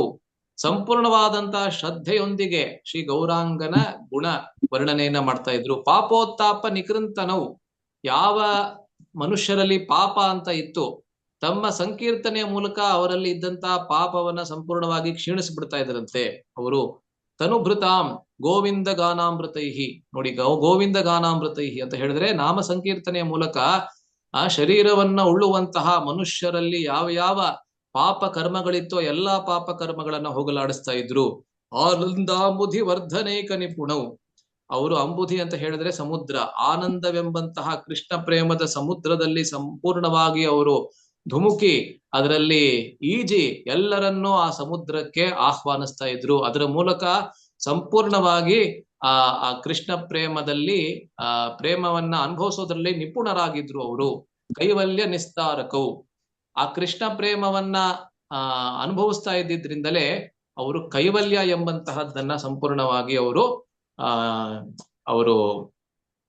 ನಿರಾಕಾರ ಮಾಡಿದ್ರು ಅಲ್ವಾ. ಕೈವಲ್ಯ ಅಂತ ಹೇಳಿದ್ರೆ ಭಗವಂತನ ರೂಪದೊಂದಿಗೆ ನಮ್ಮನ್ನ ನಾವು ಲೀನವಾಗಿ ಮಾಡಿಕೊಳ್ಳುವಂತಹ ಒಂದು ವಿಕೃತವಾದಂತಹ ಯೋಚನೆ ಏನಿದೆ ಅದರಿಂದ ಸಂಪೂರ್ಣವಾಗಿ ವಿಮುಕ್ತರಾಗಿ ಅದನ್ನ ಸಂಪೂರ್ಣವಾಗಿ ನಿರಾಕಾರ ಮಾಡಿ ಅವರು ಕೃಷ್ಣ ಪ್ರೇಮದ ಸಾಗರದಲ್ಲಿ ಮುಳುಗು ಹೋಗಿದ್ರು. ಅಂತಹ ರೂಪ ಸನಾತನರಿಗೆ ಇಬ್ಬರು ರಘು ಅಂತ ಹೇಳಿದ್ರೆ ರಘುನಾಥ ಗೋಸ್ವಾಮಿ ಮತ್ತೆ ರಘುನಾಥ ಭಟ್ಟ ಗೋಸ್ವಾಮಿ ಮತ್ತೆ ಜೀವ ಗೋಸ್ವಾಮಿ ಗೋಪಾಲ ಭಟ್ಟ ಗೋಸ್ವಾಮಿಯರಿಗೆ ನಮ್ಮ ನಮನಗಳು. ಆಯ್ತಾ. ಸೊ ಕೊನೆಗೆ ಒಂದು ಸಣ್ಣ ರಸಪ್ರಶ್ನೆ ತರ ಇದೆ ಇಲ್ಲಿ. ದಯವಿಟ್ಟು ಎಲ್ಲರೂ ಒಟ್ಟಿಗೆ ಕೂಕೋಬೇಡಿ ನೀವು, ಯಾಕೆ ಅಂತ ಹೇಳಿದ್ರೆ ನನ್ಗೆ ಗೊತ್ತಾಗೋದಿಲ್ಲ. ಎಲ್ಲರಿಗೂ ಇದರ ಉತ್ತರ ಗೊತ್ತಿರ್ತದೆ ಅಂತ ನಂಗೆ ಗೊತ್ತಿದೆ. ಆದ್ರೆ ಯಾರಿಗೆ ಗೊತ್ತಿರ್ತದೆ ದಯವಿಟ್ಟು ನೀವು ನಿಮ್ಮ ಹ್ಯಾಂಡ್ ರೈಸ್ ಮಾಡ್ಬೋದು. ಹ್ಯಾಂಡ್ ರೈಸ್ ಮಾಡಾದ್ಮೇಲೆ ನಾನು ಕೇಳ್ತೀನಿ, ಅವರು ನೀವು ಉತ್ತರ ಕೊಡ್ಬೋದು ಅವಾಗ. ಆಯ್ತಾ. ಬಹಳ ಸರಳವಾದಂತಹ ಪ್ರಶ್ನೆಗಳು. ಸೊ ಮೊದಲನೇ ಪ್ರಶ್ನೆ, ರೂಪ ಗೋಸ್ವಾಮಿ ಅವರ 2 ಪೂರ್ವ ಹೆಸರುಗಳು ಏನು? ಮಾಧುರಿ ಮಾತಾಜಿ ಹೇಳಿ. ಅಮರ ಮತ್ತು ದಬೀರ್ ಖಾನ್. ಪರ್ಫೆಕ್ಟ್, ಧನ್ಯವಾದಗಳು ಮಾತಾಜಿ. ಅಮರ ಅನ್ನೋದು ಮೊದಲನೇ ಹುಟ್ಟಿನ ಹೆಸರು, ಮತ್ತೆ ನವಾಬ್ ಹುಸೇನ್ ಶಾ ಕೊಟ್ಟಂತ ಹೆಸರು ದಬೀರ್ ಖಾಸ್. ಧನ್ಯವಾದಗಳು. ಇದೆಲ್ಲ ನಮ್ಗೆ ಗೊತ್ತಿದ್ರೆ ಬೇರೆ ವಿಷಯಗಳ ಬಗ್ಗೆ ನಮ್ಮ ಮನಸ್ಸು ಹೋಗೋದ್ರ ಬದಲು ರೂಪ ಗೋಸ್ವಾಮಿ ಅವರ ಮೇಲೆ, ಗೋಸ್ವಾಮಿಗಳ ಮೇಲೆ ನಮ್ಮ ಮನಸ್ಸು ಬರುತ್ತೆ ಅಲ್ವಾ? ಆದ್ರಿಂದಲೇ ಈ ರೀತಿಯಾದ ರಸಪ್ರಶ್ನೆ ಮಾಡ್ತೇವೆ ಅಷ್ಟೇ. ಸೊ ಪ್ರತಿಯೊಬ್ಬ ವ್ಯಕ್ತಿಯು 50% ದಾನವನ್ನು ಯಾರಿಗೆ ನೀಡಬೇಕೆಂಬುದನ್ನು ತಮ್ಮ ಸ್ವಂತ ಉದಾಹರಣೆಯಿಂದ ರೂಪ ಗೋಸ್ವಾಮಿ ಅವರು ತೋರಿಸಿದರು. ಓಕೆ, ವನಜಾ ಮಾತಾಜಿ ಅವರು. ತಮ್ಮ ಐಶ್ವರ್ಯದ 50 ಭಾಗವನ್ನು ಬ್ರಾಹ್ಮಣರಿಗೆ ಮತ್ತು ವೈಷ್ಣವರಿಗೆ ಹಂಚಿದ್ರು. 25 ಭಾಗವನ್ನು ತಮ್ಮ ಪರಿವಾರದೊಂದಿಗೆ 25% ಭಾಗವನ್ನು ಸ್ವಂತ ತುರ್ತು. ಬಹಳ ಉತ್ತಮ, ಸಂಪೂರ್ಣವಾಗಿ ಎಲ್ಲವನ್ನ ಹೇಳಿದ್ರಿ. ಧನ್ಯವಾದಗಳು ಮಾತಾಜಿ. 25% ನಮ್ಮ ತುರ್ತು ಅಗತ್ಯಗಳಿಗಾಗಿ, 25% ಸಂಬಂಧಿಕರಿಗೆ, ಮತ್ತೆ 50% ಬ್ರಾಹ್ಮಣರಿಗೆ ಮತ್ತೆ ವೈಷ್ಣವರಿಗೆ. ಸೊ ನಾವೆಲ್ಲರೂ ಇದೇ ರೀತಿ ಮಾಡಬೇಕು ಏನಿಲ್ಲ, ಆದ್ರೆ ಈ ಮೂರು ಕೂಡ ಇರಬೇಕು ನಮ್ಮ ಜೀವನದಲ್ಲಿ. ಅದನ್ನ ಮಾತ್ರ ಹೇಳ್ತಾ ಇದ್ದಾರೆ. ಅಂದ್ರೆ ಏನು? ಬ್ರಾಹ್ಮಣರಿಗೆ ವೈಷ್ಣವರಿಗೆ ನಾವು ದಾನದಲ್ಲಿ ಕೊಡಲೇಬೇಕು ಅಲ್ವಾ? ಇದ್ರ ಬಗ್ಗೆ ಕೃಷ್ಣ 17ನೇ ಅಧ್ಯಾಯದಲ್ಲಿ ಗೀತೆಯಲ್ಲಿ ಬಹಳ ಕೊಂಡಾಡಿದ್ದಾನೆ. ಅದೇ ರೀತಿಯಲ್ಲಿ ಸಂಬಂಧಿಕರಿಗೆ ಆದ್ರೆ ಆದಷ್ಟು ಸಹಾಯವನ್ನ ಮಾಡಬೇಕು. ಅದರ ಜೊತೆಗೆ ನಮ್ಮ ತುರ್ತು ಅಗತ್ಯಗಳಿಗೆ ಏನಾದ್ರೂ ಇಟ್ಕೋಬೇಕು. ನೋಡಿ, ಪ್ರಾಕ್ಟಿಕಲ್ ಆಗಿದ್ರು ಅವರೆಲ್ಲರೂ ಅಲ್ವಾ? ರೂಪ ಗೋಸ್ವಾಮಿ ಅವರು ವೃಂದಾವನಕ್ಕೆ ಹೋಗ್ಬೇಕು ಅಂತ ಹೇಳಿ ಎಲ್ಲವನ್ನ ದಾನ ಮಾಡಿ ನಾಳೆಗೆ ಏನಾದ್ರು ಬೇಕು ಅಂತ ಹೇಳಿದ್ರೆ ಇಲ್ಲ ಅಂತ ಅನಿಸ್ಕೊಳ್ಳೋ ಹಾಗೆ ಹೋಗ್ಲಿಲ್ಲ. ಯದ್ಯಪಿ ಅದಾದ್ಮೇಲೆ ಅವರು ಏನು ಅದನ್ನ ಬಳಸ್ಲಿಲ್ಲ. ಅದಾದ್ಮೇಲೆ 25% ಕೂಡ ಪ್ರಾಯಶಃ ಬ್ರಾಹ್ಮಣರಿಗೆ ಮತ್ತೆ ವೈಷ್ಣವರಿಗೆ ಹೋಗಿರ್ಬೇಕು. ಆದ್ರೆ ಹೋಗ್ಬೇಕಾದ್ರೆ 25% ಇಟ್ಕೊಂಡು ವ್ಯಾವಹಾರಿಕವಾಗಿ ಹೇಗೆ ಈ ಲೋಕದಲ್ಲಿ ಹೇಗೆ ಬದುಕಬೇಕು ಅನ್ನೋದು ಕೂಡ ಅವ್ರಿಗೆ ಗೊತ್ತಿತ್ತು ಅಲ್ವಾ? ಅದನ್ನ ಬಹಳ ಚೆನ್ನಾಗಿ ಇಲ್ಲಿ ನಾವು ನೋಡಬಹುದು. 3ನೇ ಪ್ರಶ್ನೆ, ಮತ್ತೆ ಯಾರ್ಯಾರು ಹ್ಯಾಂಡ್ ರೈಸ್ ಮಾಡಿದರೆ ಎಲ್ಲ ಕೆಳಗಡೆ ಇಡಿ ಫಸ್ಟ್, ಅದಾದ್ಮೇಲೆ 3ನೇ ಪ್ರಶ್ನೆ ನೀವು ಉತ್ತರಿಸಬಹುದು. ಎಲ್ಲಾ ಪ್ರಶ್ನೆಗಳು ಅಲ್ಲೇ ಇದೆ, ಬೇರೆ ಸ್ಲೈಡ್ ಅಂತ ಕಾಣುತ್ತೆ, ಅದ್ರ ತೊಂದರೆ ಇಲ್ಲ. 3ನೇ ಪ್ರಶ್ನೆ, ವೃಂದಾವನದಂತೆ ಮಹಾಪ್ರಭುಗೆ ಕಂಡ ಕ್ಷೇತ್ರ ಯಾವುದು? ಓಕೆ, ಯಾರು ಮಾಡಿದ್ದಾರೆ? ಓಕೆ, ಮಾಧುರಿ ಮಾತಾಜಿ ಬೇಡ, ಅವರಾಗ್ಲೇ ಹೇಳಿದ್ದಾರೆ. ಬೇರೆ ಯಾರಾದ್ರೂ? ಎಷ್ಟೊಂದ್ ಜನ, 50 ಜನ ಇದ್ದೀರಾ ಇಲ್ಲಿ. ಯಾರಾದ್ರೂ ಬೇರೆಯವರು? ವೃಂದಾವನದಂತೆ ಮಹಾಪ್ರಭುಗಳಿಗೆ ಅಂದ್ರೆ ಚೈತನ್ಯ ಮಹಾಪ್ರಭುಗಳಿಗೆ ಯಾವ ಕ್ಷೇತ್ರ ವೃಂದಾವನದ ತರಹವೇ ಕಂಡಿತು? ಇದಕ್ಕೆ ಹಿಂಟು ಏನು ಅಂತ ಹೇಳಿದ್ರೆ, ಇದಕ್ಕೆ ಸುಳಿವು ಓಕೆ, ಸರಸ್ ಮಾತಾಜಿನ ಪ್ರಭು ಯಾರು? ಹೇಳಿ. ಕನಾಯಿ ನಟಶಾಲಾ ಪ್ರಭು. ಕನಾಯಿ ನಟಶಾಲಾ. ಉತ್ತಮ ಉತ್ತಮ. ಕನಾಯಿ ನಟಶಾಲಾ ಅನ್ನೋದು ಇವತ್ತು ಕೂಡ ನೀವು ಹೋಗಿ ನೋಡ್ಬೋದು. 5-6 ಗಂಟೆ ಕಾಲ ಪ್ರಯಾಣ ಇಲ್ಲಿಂದ, ಮಾಯಾಪುರದಿಂದ, ಆಯ್ತಾ? ಸೊ 4ನೇ ಪ್ರಶ್ನೆ, ವಲ್ಲಭ ಭಟ್ಟರ ತವರೂರು ಯಾವುದು? ಬೇರೆ ಯಾರಾದ್ರೂ? ಹೇಳಿರೋರೇ ಹೇಳೋದು ಬೇಡ, ಬೇರೆಯವ್ರು ಯಾರಾದ್ರೂ ಹೇಳಿ. ಎಷ್ಟೊಂದ್ ಜನ ನೀವು ಇಲ್ಲಿ ಭಾಗವಹಿಸ್ತಿದ್ದೀರಾ. ಸೊ ವಲ್ಲಭ ಭಟ್ಟರು ಅಂದ್ರೆ ಯಾರು? ನಿಮ್ಗಾಗ್ಲೇ ಹೇಳಿ, ಅದನ್ನ ನೀವು ತಿಳ್ಕೊಂಡಿದ್ದೀರಲ್ಲ. ಮಹಾಪ್ರಭುಗಳನ್ನ ತಮ್ಮ ಊರಿಗೆ ಪ್ರಸಾದಕ್ಕೋಸ್ಕರ ಕರ್ಕೊಂಡು ಹೋಗ್ಬೇಕು ಅಂತ ಬಂದಂತವ್ರು, ಮಹಾನ್ ವಿದ್ವಾಂಸರು. ಬೇರೆ ಯಾರಾದ್ರೂ ಹೇಳ್ತೀರಾ? ಅವರ ತವರೂರಿನ ಹೆಸರೇನು? ನೋಡಿ, ಸ್ವಲ್ಪ ಕಷ್ಟ ಅಂತ ಅನ್ಸುತ್ತೆ ಅಲ್ಲ. ಓಕೆ, ವನಜಾ ಮಾತಾಜಿ ಹೇಳಿ. ಧನ್ಯವಾದಗಳು. ಪರ್ಫೆಕ್ಟ್. ಓಕೆ, ಸೊ ಕೊನೆಯದು, ರೂಪ ಗೋಸ್ವಾಮಿ ಅವರಿಗೆ ನೀಡಿದ 4 ಅತಿ ಮುಖ್ಯ ಪ್ರಧಾನವಾದಂತಹ ಉಪದೇಶಗಳು ಯಾವುದು? ನಿಮಗೆ 4 ಗೊತ್ತಿದ್ರೆ ಹೇಳಿ, ಇಲ್ಲಾಂದ್ರೆ 1 ಗೊತ್ತಿದ್ರು, 2 ಗೊತ್ತಿದ್ರು, 3 ಗೊತ್ತಿದ್ರು ಹೇಳ್ಬೋದು. ಮೊದಲು ಹ್ಯಾಂಡ್ ರೈಸ್ ಮಾಡಿ, ಅವಾಗ ನನ್ಗೆ ಗೊತ್ತಾಗತ್ತೆ ಯಾರು ಹೇಳ್ಬೇಕಂತ ಇದ್ರೆ. ಓಕೆ, ಚಂದ್ರಮೌಳಿ ಅವರು. ಚಂದ್ರಮೌಳಿ ಪ್ರಭು. ವೃಂದಾವನದ ಪವಿತ್ರ ಸ್ಥಳಗಳನ್ನ ಕಂಡುಹಿಡಿಯೋದು ಮೊದಲನೇದು.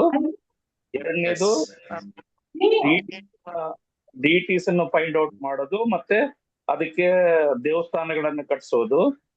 ಒಂದೇ ನಿಮಿಷ. ಏನ್ ಮೊದಲನೇ 2 ಸರಿಯಾಗಿ ಹೇಳಿದ್ದೀರಾ. ಧನ್ಯವಾದಗಳು. ಬೇರೆ ಇನ್ನೊಬ್ರು ಕೈ ಎತ್ತಿದ್ದಾರೆ, ಅವ್ರು ಕೇಳೋಣ. ಶಿವಪ್ರಾಣ ಕೇಶವಿ ಮಾತಾಜಿ ಅವರು, ನೀವ್ ಹೇಳಿ. ಇನ್ನೆರಡು ಗೊತ್ತಿದೆ ಅಂದ್ರೆ 2 ಹೇಳ್ಬೇಕು. ಗ್ರಂಥಗಳನ್ನು ರಚಿಸೋದು. ಕೊನೆಯದು ಗ್ರಂಥಗಳನ್ನ ಅವರು ಅಧ್ಯಯನ ಮಾಡಿ ಅದನ್ನು ಕೂಡ ಪ್ರಚಾರ ಮಾಡೋದು. ಹಾ, ಕರೆಕ್ಟ್ ಸರಿಯಾಗಿ ಹೇಳಿದ್ರಿ. ನಮ್ಮ ಸ್ವಂತ ನಡವಳಿಕೆಯ ಮೂಲಕ ಭಕ್ತಿಯ ಸಿದ್ಧಾಂತವನ್ನ ಎಲ್ಲರಿಗೆ ಪರಿಚಯ ಮಾಡಿಸ್ಕೊಬೋದು ಅಲ್ವಾ? ಓಕೆ. ಕೊನೆಯದು ಮತ್ತೆ ಇನ್ನೊಂದು ಪ್ರಶ್ನೆ ಇದೆ, 6ನೇದು ಪ್ರಶ್ನೆ. ವೃಂದಾವನದಲ್ಲಿ ಮೊದಲು ರೂಪಾನುಪಮರು ಭೇಟಿಯಾದದ್ದು ಯಾರನ್ನು? ಇದು ಬಹಳ ಸರಳವಾದ ಪ್ರಶ್ನೆ. ಸುಬುದ್ಧಿರಾಯ್. ಓಕೆ. ಕೊನೆಯದು ಪ್ರಾಯಶಃ ನಾವು ಅದನ್ನ ಡಿಸ್ಕಸ್ ಮಾಡಿಲ್ಲ, ಅದನ್ನ ಚರ್ಚೆ ಮಾಡ್ಬೇಕಾಗಿತ್ತು ಇವತ್ತು, ಆದ್ರೆ ಮಾಡಕ್ಕಾಗ್ಲಿಲ್ಲ. ಮುಂದಿನ ಬಾರಿ ಅದನ್ನ ನೋಡೋಣ. ಯಾರ್ಯಾರು ಇವತ್ತು ಭಾಗವಹಿಸಿದ್ದಾರೆ ಎಲ್ಲರಿಗೆ ಬಹಳ ಧನ್ಯವಾದಗಳು. ಇದೇ ರೀತಿಯಲ್ಲಿ ಪ್ರತಿ ವಾರ ನೀವು ಭಾಗವಹಿಸ್ತಾ ಇರಿ. ಪ್ರತಿ ವಾರ ಈ ರೀತಿಯಾದಂತಹ ಚರ್ಚೆಯನ್ನ ನಾವು ಮುಂದುವರಿಸ್ತೇವೆ. ಬಹಳ ನೋಡಿ ಆಸಕ್ತಿಯುತವಾದಂತಹ ವಿಷಯ. ನಮ್ಮ ಆಚಾರ್ಯರ ಬಗ್ಗೆ ತಿಳ್ಕೊಳ್ಳೋದು ಬಹಳ ಆಸಕ್ತಿಯುತವಾದಂತಹ ವಿಷಯ. ಅಲೌಕಿಕ ಲೀಲೆಗಳು ಇವೆಲ್ಲವೂ ಕೂಡ ಈ ಗೋಸ್ವಾಮಿ ಅವರ ಲೀಲೆಗಳು. ಅದರಿಂದ ಪ್ರತಿ ಸೋಮವಾರ 7 ರಿಂದ 8 ಗಂಟೆ ತನಕ ಇದು ಮುಂದುವರಿಯುತ್ತೆ. ಎಲ್ಲರೂ ಭಾಗವಹಿಸಬೇಕಾಗಿ ವಿನಂತಿ. ಇಲ್ಲಿ ನಾವು ನಿಲ್ತಾ ಇದ್ದೀವಿ. ಯಾರಿಗಾದ್ರೂ ಏನಾದ್ರೂ ಪ್ರಶ್ನೆ, ಟೀಕೆ, ಟಿಪ್ಪಣಿ ಏನಾದ್ರೂ ಇದೆಯಾ? ಕೊನೆ 2 ನಿಮಿಷ. ರೆಕಾರ್ಡಿಂಗ್ ಸಿಗುತ್ತಾ ಇದೇ ಗ್ರೂಪ್ ಅಲ್ಲಿ? ಹೌದು, ನೀವು ನಮ್ಮ ವಾಟ್ಸ್ಆಪ್ ಗ್ರೂಪ್ ಅಲ್ಲಿ ಇದ್ದೀರಾ? ಹಾ, ಇದೀವಿ ಪ್ರಭು. ಲಾಸ್ಟ್ ವೀಕ್ ನಾನು ಅಟೆಂಡ್ ಆಗಕ್ ಆಗಿಲ್ಲ, ಅದಕ್ಕೆ ನಾವು ಕಳಿಸಿದೀವಿ ನೋಡಿ. ನಾವು ಎಲ್ಲಿ ಯಾವ್ಯಾವ ಇದು ಸೆಷನ್ ಮಾಡಿದ್ವಿ ಎಲ್ಲದರ ರೆಕಾರ್ಡಿಂಗ್ ನ ಈ ಗ್ರೂಪ್ ನಲ್ಲಿ ನಾನು ಕಳಿಸಿದೀನಿ. ಅದ್ರ ಜೊತೆಗೆ ನಮ್ಮ ಇಸ್ಕಾನ್ ಕನ್ನಡ ಚಾನೆಲ್ ಗ್ರೂಪ್ ಹೋದ್ರೆ, ಇಸ್ಕಾನ್ ಕನ್ನಡ ಯೂಟ್ಯೂಬ್ ಚಾನೆಲ್ ಹೋದ್ರೆ ಅಲ್ಲಿ ಇದಕ್ಕೆ ಒಂದು ಸಪರೇಟ್ ಪ್ಲೇ ಲಿಸ್ಟ್ ಇದೆ. ಷಡ್ಗೋಸ್ವಾಮಿ ವೈಭವಂ ಅಂತ ಒಂದು ಸಪರೇಟ್ ಪ್ಲೇ ಲಿಸ್ಟ್ ಮಾಡಿದೀವಿ. ಅಲ್ಲೂ ಕೂಡ ಎಲ್ಲ ಸಿಗತ್ತೆ ನಿಮ್ಗೆ. ಬೇರೆ ಹರೇ ಕೃಷ್ಣ ಪ್ರಭು, ದಂಡವತ್ ಪ್ರಣಾಮ್. ಹರೇ ಕೃಷ್ಣ ಪ್ರಭು, ದಂಡವತ್ ಪ್ರಣಾಮ್. ಹೇಳಿ. ಒಂದು ಪ್ರಶ್ನೆ ಪ್ರಭು, ಇದು ಸನಾತನ ರೂಪ ಗೋಸ್ವಾಮಿ ಅವರಿಗೆ ಅವ್ರ ತಂದೆ ತಾಯಿ ಹೆಸರಿಟ್ಟಿದ್ದು ಅಮರ ಅಂತಲ್ಲ ಪ್ರಭು? ಹೌದು. ಅದೇ ತರ ಸನಾತನ ಗೋಸ್ವಾಮಿ ಅವರಿಗೆ ಏನ್ ಹೆಸರಿಟ್ಟಿದ್ರು ಪ್ರಭು? ಸಂತೋಷ್. ಥ್ಯಾಂಕ್ ಯು ಪ್ರಭು. ಹರೇ ಕೃಷ್ಣ. ಧನ್ಯವಾದಗಳು. ಹರೇ ಕೃಷ್ಣ ಪ್ರಭುಜಿ. ಇದು ನಮಗೆ ಅದು ಅಲ್ಲಿ ಇವರು ಒಂದೇ ಅಷ್ಟು ಸಖಿಯರಿದ್ದರಂತಾರಲ್ವ ಮತ್ತ ಪ್ರಭುಜಿ. ಈ ಷಟ್ಗೋಸ್ವಾಮಿಗಳೆಲ್ಲ ಅಷ್ಟಗೋಸ್ವಾಮಿ ಅಂತಾನು ಹೇಳ್ತಾ ಇರ್ತಾರೆ, ಕೇಳಿಸ್ಕೊಂಡಿದೀವಿ. ಅದಕ್ಕೆ ಕೇಳಿದ್ರು. ಗೋಸ್ವಾಮಿ ಅಂತ ನಾನೆಲ್ಲೂ ಕೇಳಿಲ್ಲ. ಆದ್ರೆ ಅಷ್ಟ ಸಖಿಯರು ರಾಧಾಕೃಷ್ಣರ ಸೇವೆಯನ್ನ ಮಾಡ್ತಾರೆ. ಆ ಅಷ್ಟ ಸಖಿಯರಲ್ಲೂ ಇಬ್ರು ಪ್ರಧಾನವಾಗಿರ್ತಕ್ಕಂಥವ್ರು ಲಲಿತೆ ಮತ್ತೆ ವಿಶಾಖೆ. ಅವ್ರನ್ನ ಬಿಟ್ಟು ರಂಗದೇವಿ, ಸುವಿದ್ಯಾ, ತುಂಗವಿದ್ಯಾ, ಈ ರೀತಿ ಇನ್ನೂ 5 ಜನ ಇದ್ದಾರೆ. ಅಂದ್ರೆ 6 ಜನ, 6 + 2 8. ಆದ್ರೆ ಅಷ್ಟ ಗೋಸ್ವಾಮಿ ಅಂತ ನಾನೆಲ್ಲೂ ಕೇಳಿಲ್ಲ. ಪ್ರಾಯಶಃ 6 ಗೋಸ್ವಾಮಿಗಳ ಜೊತೆಗೆ ನೋಡಿ, ನಮ್ಮ ಭಕ್ತಿ ವಿನೋದ್ ಠಾಕೂರರಿಗೆ 7th ಗೋಸ್ವಾಮಿ ಅಂತ ಹೇಳ್ತಾ ಇದ್ರು. ಭಕ್ತಿಸಿದ್ಧಾಂತ ಸರಸ್ವತಿ ಠಾಕೂರರ ತಂದೆಗೆ 7ನೇ ಗೋಸ್ವಾಮಿ ಅಂತ ಹೇಳ್ತಾ ಇದ್ರು. ಆದ್ರೆ ವೃಂದಾವನಕ್ಕೆ ಹೋದ್ರೆ ನೀವು ಎಲ್ಲಾ ಕಡೆಯಲ್ಲಿ 6 ಗೋಸ್ವಾಮಿಗಳಂತಾನೆ ಕೇಳೋದು. ಅಷ್ಟ ಗೋಸ್ವಾಮಿಗಳಂತ ಈ ವೃಂದಾವನದಲ್ಲಂತೂ ನಾವು ಕೇಳೋದಕ್ಕೆ ಬರೋದಿಲ್ಲ ಸಾಮಾನ್ಯವಾಗಿ, ಅಥವಾ ನನಗೆ ಗೊತ್ತಿಲ್ಲದೆ ಇರೋದು. ಓಕೆ, ಪ್ರಶ್ನೆ ಗುರು ಪರಂಪರೆಯಲ್ಲಿ ಯಾಕೆ ಬರ್ಲಿಲ್ಲ ಪ್ರಭುಜಿ? ಷಟ್ಗೋಸ್ವಾಮಿಗಳು ಗುರು ಪರಂಪರೆಯಲ್ಲಿ ಬಂದ್ರ ಪ್ರಭುಜಿ?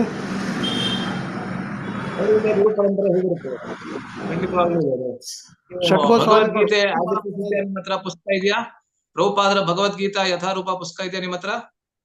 ಪ್ರಭುಜಿ ಇದೆ.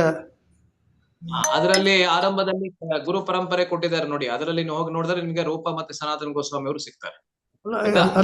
ಅಲ್ಲ ಷಟ್ಗೋಸ್ವಾಮಿಗಳು ಎಲ್ಲರೂ ಬರ್ತಾರೆ ಪ್ರಭುಜಲ್ಲಿ. ನೋಡಿ, ಅವರಿಬ್ರು ಇರ್ಬೇಕಾದ್ರೆ ಬೇರೆ ಎಲ್ಲರೂ ಬಂದ್ರು ಅಂತಾನೆ ಅರ್ಥ ಅದಕ್ಕೆ. ಆಯ್ತಾ? ಎಲ್ಲರನ್ನ ಅಲ್ಲಿ ಕೊಟ್ಟಿಲ್ಲ ಅಷ್ಟೇ, ಆದ್ರೆ ಎಲ್ಲರೂ ಇದ್ದಾರೆ, ಪರಂಪರೆಯಲ್ಲೇ ಇರೋದು ಎಲ್ಲರೂ. ಆಯ್ತಾ? ಓಕೆ. ಬೇರೆ ಲಾಸ್ಟ್ ಕೊನೆಯ ಪ್ರಶ್ನೆ ಯಾರೋ ಕೇಳ್ತಾ ಇದ್ರು, ಅದನ್ನ ಕೇಳಿ ಮುಗಿಸೋಣ. ಯಾರು ಏನು ಕೇಳ್ತಾ ಇದ್ರಿ ಈಗ ತಾನೆ? ಮಾತಾಜಿ ಅವ್ರು ಯಾರು? ಪ್ರಭುಜಿ ಹರೇ ಕೃಷ್ಣ ಪ್ರಣಾಮಗಳು ಪ್ರಭುಜಿ. ಅಮಲಯ ಶೋಧ ಮಾತಾಜಿ ಹೇಳಿ. ಪ್ರಭುಜಿ ಎಲ್ಲಾ ಕ್ಲಾಸ್ ಚೆನ್ನಾಗಿತ್ತು ಪ್ರಭುಜಿ.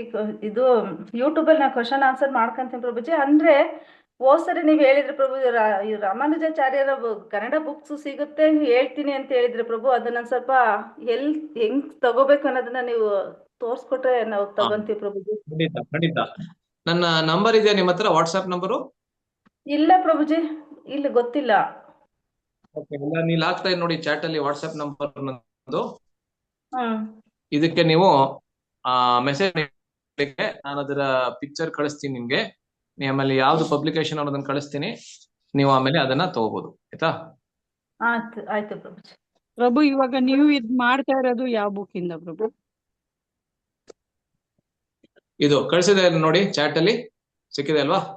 8762388218. ನನ್ನ ಕಾಲ್ ನಂಬರ್ ಬೇರೆ ಇದೆ, ವಾಟ್ಸ್ಆಪ್ ನಂಬರ್ ಬೇರೆ ಇದೆ. ಇದಕ್ಕೆ ವಾಟ್ಸ್ಆಪ್ ಮೆಸೇಜ್ ಕಳಿಸಿ ನಾಳೆ ಬೆಳಿಗ್ಗೆ ನೀವು ನನಗೆ, ನಾನು ಹೇಳ್ತೀನಿ ಆಯ್ತಾ?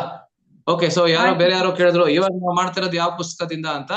ನಾನು ಆರಂಭದಲ್ಲೇ ಹೇಳಿದ್ದೆ, ಪರಮ ಪೂಜ್ಯ ರಾಧಾನಾಥ ಸ್ವಾಮಿ ಮಹಾರಾಜ್ ಅವರು ನಮ್ಮ ಅನೇಕ ಪ್ರವಚನಗಳನ್ನ ಕೊಟ್ಟಿದ್ದಾರೆ ಈ ಎಲ್ಲಾ ಗೋಸ್ವಾಮಿಗಳ ಬಗ್ಗೆ. ಅಲ್ಲಿಂದಲೇ ಪ್ರಧಾನವಾಗಿ ನಾವು ಆರಿಸಿಕೊಂಡಿರುವಂತಹದ್ದು. ಮತ್ತೆ ಚೈತನ್ಯ ಚರಿತಾಮೃತ, ಚೈತನ್ಯ ಭಾಗವತ, ಅದು ಇನ್ನೆರಡು ರೆಫರೆನ್ಸಸ್ ನಮ್ಗೆ ಆಯ್ತಾ? ಸೊ ಈ ಮೂರು ಸ್ಥಳಗಳಿಂದ, ಅದರಲ್ಲೂ ವಿಶೇಷವಾಗಿ ರಾಧಾನಾಥ್ ಮಹಾರಾಜರ ಪ್ರವಚನಗಳು ಮತ್ತೆ ಚೈತನ್ಯ ಚರಿತಾಮೃತ ಸ್ವಲ್ಪ ಆಗಾಗ ಮಾತ್ರ ಅಕಸ್ಮಾತ್ ಬೇಕೇ ಆದ್ರೆ ಅವಾಗ ಮಾತ್ರ ಚೈತನ್ಯ ಭಾಗವತ, ಇಲ್ಲ ಅಂದ್ರೆ ಇದೆರಡೇನೆ ಮುಖ್ಯವಾಗಿ ನಾವು ನೋಡ್ಕೊಂಡಿರುವಂತಹ ರೆಫರೆನ್ಸಸ್ ಆಯ್ತಾ? ಓಕೆ, ಎಲ್ಲರಿಗೂ ಸಮಯ ಆಗ್ತಾ ಇದೆ ಅಂತ ಅನಿಸುತ್ತೆ. 8:15 ಆಗ್ತಾ ಇದೆ, ಅದರಿಂದ ಇಲ್ಲಿ ನಿಲ್ಸೋಣ. ಎಲ್ಲರಿಗೂ ಮತ್ತೊಮ್ಮೆ ಧನ್ಯವಾದಗಳನ್ನ ಹೇಳ್ತಾ ಇಲ್ಲಿ ನಿಲ್ಲಿಸ್ತಾ ಇದ್ದೀನಿ. ಹರೇ ಕೃಷ್ಣ. ಷಡ್ಗೋಸ್ವಾಮಿ ಪ್ರಭುಗಣ ಕಿ ಜೈ, ರೂಪ ಗೋಸ್ವಾಮಿ ಜೈ, ಶೀಲ ಪ್ರಭುಪಾದ ಕಿ ಜೈ. ಧನ್ಯವಾದಗಳು ಪ್ರಭುಜಿ. ಧನ್ಯವಾದ. ಧನ್ಯವಾದ ಪ್ರಭುಜಿ. ಹರೇ ಕೃಷ್ಣ. ಹರೇ ಕೃಷ್ಣ ಪ್ರಭುಜಿ. ದಂಡ. ಜೈ ಕೃಷ್ಣ ಪ್ರಭು. ಹರೇ ಕೃಷ್ಣ ಪ್ರಭು.